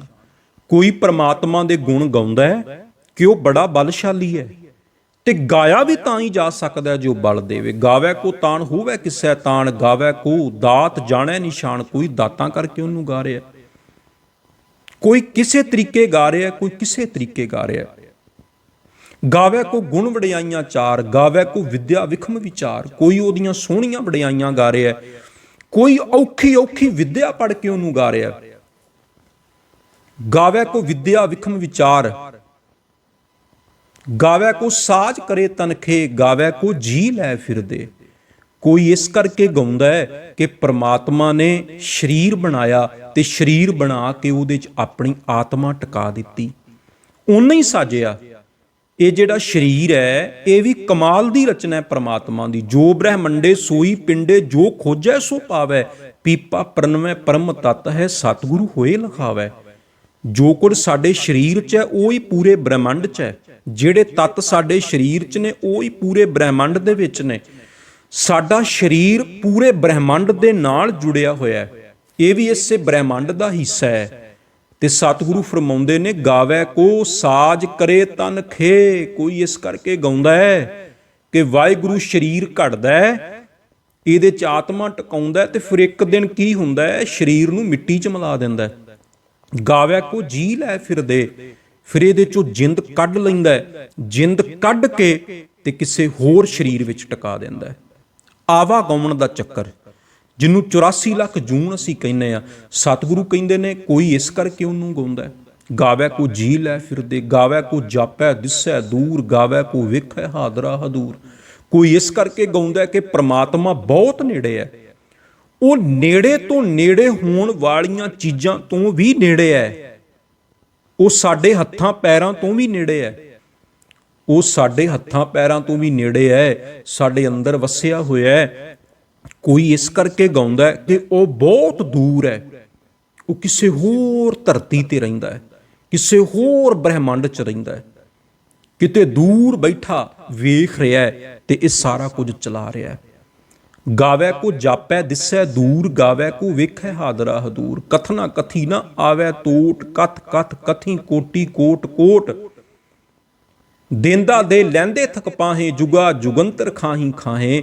ਹੁਕਮੀ ਹੁਕਮ ਚਲਾਏ ਰਾਹ, ਨਾਨਕ ਵਿਗਸੈ ਵੇ ਪ੍ਰਵਾਹ। ਸਤਿਗੁਰੂ ਕਹਿੰਦੇ ਬਿਆਨ ਕਰ ਕਰਕੇ ਵੀ ਉਹਦੇ ਗੁਣਾਂ ਨੂੰ ਪੂਰੀ ਤਰ੍ਹਾਂ ਬਿਆਨ ਨਹੀਂ ਕੀਤਾ ਜਾ ਸਕਦਾ। ਕੋਈ ਇਸ ਕਰਕੇ ਗਾਉਂਦਾ ਕਿ ਉਹ ਸਾਰੀਆਂ ਦਾਤਾਂ ਦਿੰਦਾ ਹੈ, ਫਿਰ ਨਾਲੇ ਜਦੋਂ ਤੋਂ ਦਾਤਾਂ ਦੇ ਰਿਹਾ ਹੈ ਜੀਵ ਥੱਕ ਜਾਂਦਾ ਹੈ, ਪਰ ਉਹਦੀਆਂ ਦਾਤਾਂ ਨਹੀਂ ਮੁੱਕਦੀਆਂ। ਬੰਦੇ ਦੇ ਦੰਦ ਥੱਕ ਜਾਂਦੇ ਨੇ, ਪਰ ਉਹਦੇ ਵੱਲੋਂ ਮਿਲਦਾ ਭੋਜਨ ਨਹੀਂ ਮੁੱਕਦਾ।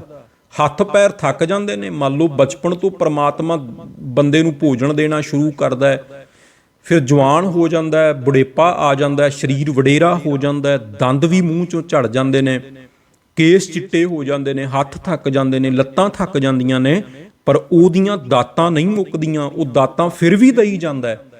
ਬੰਦਾ ਥੱਕ ਜਾਂਦਾ ਪਿਆਰਿਓ, ਪਰ ਵਾਹਿਗੁਰੂ ਦੇ ਭੰਡਾਰੇ ਨਹੀਂ ਮੁੱਕਦੇ, ਉਹਦੇ ਖਜ਼ਾਨੇ ਨਹੀਂ ਮੁੱਕਦੇ।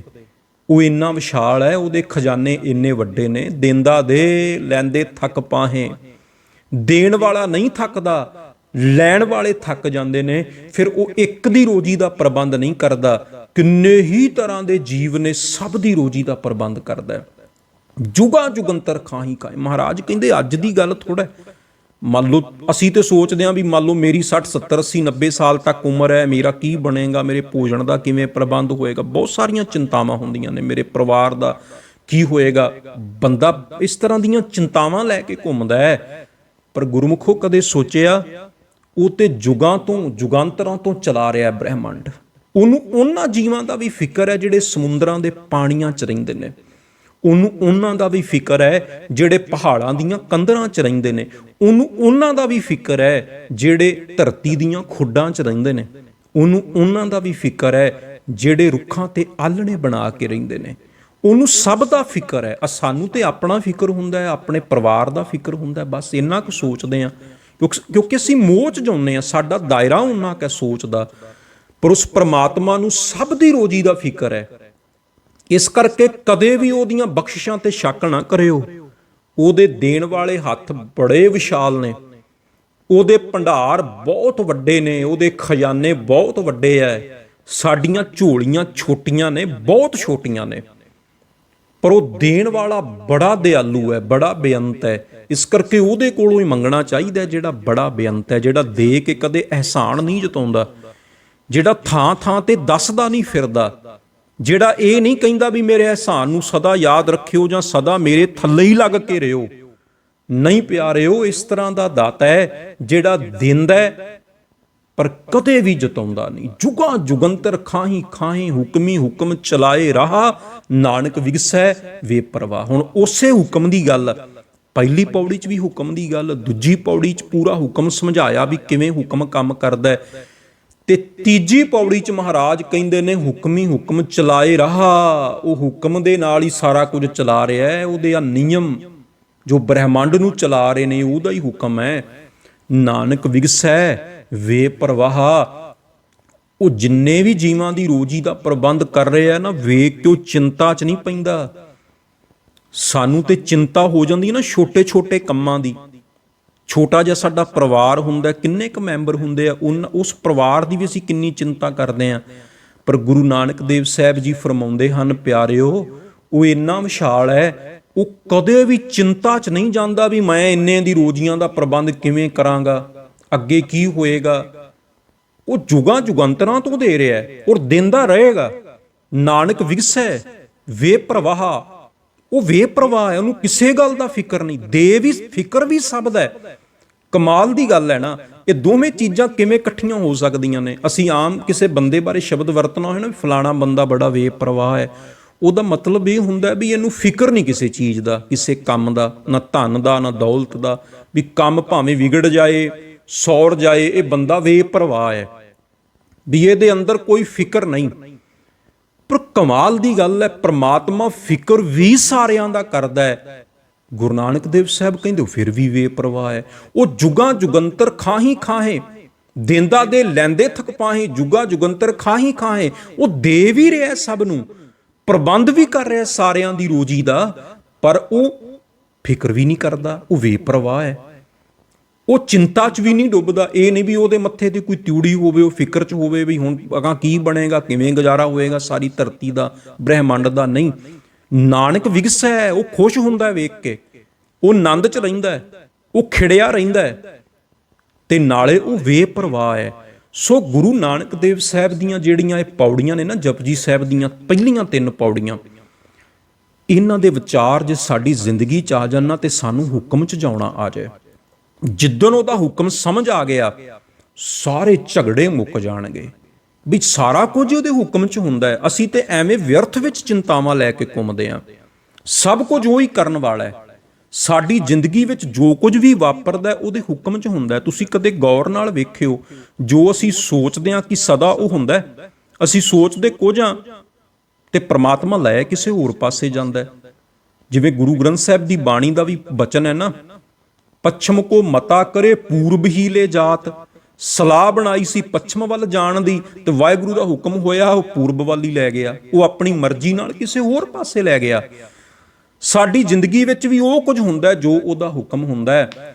ਇੱਕ ਦਿਨ ਤੁਸੀਂ ਨਾ ਕਦੇ ਸਵੇਰ ਤੋਂ ਬਹਿ ਕੇ ਸੋਚਿਓ, ਜਦੋਂ ਸਵੇਰੇ ਉੱਠੋਗੇ, ਮੰਨ ਲਓ ਕੱਲ ਤੋਂ ਹੀ, ਜਦੋਂ ਨਿਤਨੇਮ ਕਰ ਲਿਆ, ਤੇ ਸੋਚਿਓ ਵੀ ਅੱਜ ਮੈਂ ਸਾਰਾ ਦਿਨ ਕੁਝ ਨਹੀਂ ਸੋਚਣਾ, ਜੋ ਵਾਹਿਗੁਰੂ ਕਰਾਏਗਾ ਉਹ ਕਰਨਾ। ਠੀਕ ਹੈ, ਆਪਣਾ ਕੰਮ ਧੰਦਾ ਕਰਨਾ ਹੈ, ਆਨੰਦ 'ਚ ਕਰਨਾ ਹੈ, ਪਰ ਜਿਵੇਂ ਵਾਹਿਗੁਰੂ ਕਰਾਏਗਾ, ਜਿੱਧਰ ਉਹ ਲੈ ਕੇ ਜਾਏਗਾ, ਜੋ ਉਹਨੂੰ ਚੰਗਾ ਲੱਗੇਗਾ। ਨਾ ਕੋਈ ਭਵਿੱਖ ਦੀ ਚਿੰਤਾ ਕਰਨੀ ਹੈ, ਨਾ ਕੋਈ ਭੂਤਕਾਲ ਬਾਰੇ ਸੋਚਣਾ। ਜੋ ਪਹਿਲਾਂ ਵੀ ਹੋ ਗਿਆ, ਮਾੜਾ ਹੋ ਗਿਆ ਮੇਰੀ ਜ਼ਿੰਦਗੀ 'ਚ, ਚੰਗਾ ਹੋ ਗਿਆ, ਘਾਟਾ ਪੈ ਗਿਆ, ਕੋਈ ਧੋਖਾ ਦੇ ਗਿਆ, ਕੋਈ ਦੁੱਖ ਆਏ, ਮੁਸ਼ਕਲਾਂ ਆਈਆਂ, ਕੁਛ ਵੀ ਹੋਇਆ, ਇਹ ਵੀ ਉਹਦਾ ਹੁਕਮ ਸੀ, ਮੇਰੇ ਹੱਥ ਵਿੱਚ ਕੁਝ ਨਹੀਂ ਸੀ। ਅੱਗੇ ਜੋ ਕੁਝ ਵੀ ਹੋਣਾ ਹੈ, ਅੱਗੇ ਕੀ ਹੋਏਗਾ ਮੈਨੂੰ ਨਹੀਂ ਪਤਾ, ਇਹ ਵੀ ਉਹਦੇ ਹੁਕਮ 'ਚ ਹੋਣਾ ਹੈ। ਬਸ ਤੁਸੀਂ ਕਦੇ ਇੱਕ ਦਿਨ ਇਸ ਤਰ੍ਹਾਂ ਜਿਉਂ ਕੇ ਵੇਖਿਓ, ਤੁਹਾਡਾ ਸਾਰਾ ਦਿਨ ਬੜੇ ਆਨੰਦ 'ਚ ਲੰਘੇਗਾ। ਫਿਰ ਹੌਲੀ ਹੌਲੀ ਇਹਨੂੰ ਆਦਤ ਬਣਾਉਣੀ ਸ਼ੁਰੂ ਕਰ ਦਿਓ। ਫਿਰ ਇੱਕ ਹਫ਼ਤਾ ਬਸ ਸਵੇਰੇ ਅਰਦਾਸ ਕਰਤੀ ਪਾਤਸ਼ਾਹ ਦੇ ਚਰਨਾਂ 'ਚ ਵੀ ਸਤਿਗੁਰੂ ਰੈਣ ਲੰਘ ਗਈ, ਤੁਹਾਡੇ ਹੁਕਮ ਵਿੱਚ ਦਿਨ ਚੜ੍ਹਿਆ, ਇਹ ਵੀ ਆਪਣੇ ਹੁਕਮ ਵਿੱਚ ਬਤੀਤ ਕਰਾਉਣਾ। ਮੇਰੀ ਸੋਚ ਵਿੱਚ ਅੜਿੱਕਾ ਨਾ ਬਣੇ, ਮੇਰੀ ਓਵਰ ਥਿੰਕਿੰਗ ਵਿੱਚ ਰੋਕ ਨਾ ਬਣੇ, ਮੇਰੇ ਵਿਚਾਰ ਵਿੱਚ ਰੋਕ ਨਾ ਬਣ। ਜੋ ਤੈਨੂੰ ਚੰਗਾ ਲੱਗਦਾ ਮੇਰੇ ਲਈ ਉਹ ਕਰਾਇਓ, ਕਿਉਂਕਿ ਤੂੰ ਮੇਰੇ ਨਾਲੋਂ ਵਧੀਆ ਸੋਚ ਸਕਦਾ ਮੇਰੇ ਲਈ। ਜੋ ਚੰਗਾ ਹੋਏਗਾ ਉਹ ਹੀ ਤੂੰ ਕਰੇਗਾ ਮੇਰੀ ਜ਼ਿੰਦਗੀ ਵਿੱਚ, ਤੇ ਤੁਸੀਂ ਵੇਖਿਓ ਜੀਵਨ ਆਨੰਦ ਨਾਲ ਭਰ ਜਾਏਗਾ। ਤੇ ਜਪਜੀ ਸਾਹਿਬ ਦੀ ਬਾਣੀ ਸਾਨੂੰ ਇਹੀ ਸਿਖਾਉਂਦੀ ਹੈ ਵੀ ਹੁਕਮ ਦੇ ਵਿੱਚ ਕਿਵੇਂ ਰਹਿਣਾ। ਤੇ ਜੇ ਸਾਨੂੰ ਹੁਕਮ 'ਚ ਰਹਿਣਾ ਆ ਗਿਆ, ਜਿੱਦਣ ਤੁਸੀਂ ਇਹ ਸੋਚਣ ਲੱਗ ਪਏ ਸਵੇਰ ਤੋਂ ਵੀ ਸਭ ਕੁਝ ਉਹਦੇ ਹੁਕਮ 'ਚ ਰਹਿੰਦਾ, ਫਿਰ ਤੁਸੀਂ ਵਿੱਚੋਂ ਪਿਛਾਂ ਹਟ ਗਏ, ਫਿਰ ਸਿੱਧਾ ਪ੍ਰਮਾਤਮਾ ਤੇ ਛੱਡਤਾ। ਫਿਰ ਤੁਹਾਡੇ ਅੰਦਰ ਜਿਹੜੇ ਝਗੜੇ ਚੱਲਦੇ ਰਹਿੰਦੇ ਦਿਨ ਰਾਤ, ਬਈ ਇੰਜ ਨਾ ਹੁੰਦਾ ਤੇ ਇੰਜ ਹੋ ਜਾਂਦਾ, ਇਸ ਤਰ੍ਹਾਂ ਨਾ ਕਰਦੇ ਤੇ ਇਸ ਤਰ੍ਹਾਂ ਹੋ ਜਾਣਾ ਸੀ, ਉਹ ਖਤਮ ਹੋ ਜਾਏਗਾ। ਫਿਰ ਭਵਿੱਖ ਦੀਆਂ ਚਿੰਤਾਵਾਂ ਵੀ ਅੱਗੇ ਕੀ ਹੋਏਗਾ, ਸਭ ਕੁਝ ਵਾਹਿਗੁਰੂ ਦੇ ਹੁਕਮ ਤੇ। ਬਸ ਮੇਰਾ ਕੰਮ ਕੀ ਹੈ ਵੀ ਉਹਦੇ ਹੁਕਮ ਵਿੱਚ ਮੈਂ ਮਿਹਨਤ ਕਰਦਾ ਰਵਾਂ ਤੇ ਬਖਸ਼ਿਸ਼ ਉਹਦੇ ਹੁਕਮ ਵਿੱਚ ਹੋਣੀ ਹੈ। ਇੰਨੀਆਂ ਕੁ ਬੇਨਤੀਆਂ ਪ੍ਰਵਾਨ ਕਰਿਓ, ਭੁੱਲਾਂ ਚੁੱਕਾਂ ਦੀ ਖਿਮਾ, ਫਤਿਹ ਵਿੱਚ ਸਾਂਝ ਪਾਓ। ਬੁਲਾਓ ਜੀ, ਆਖੋ ਜੀ ਵਾਹਿਗੁਰੂ ਜੀ ਕਾ ਖਾਲਸਾ, ਵਾਹਿਗੁਰੂ ਜੀ ਕੀ ਫਤਿਹ।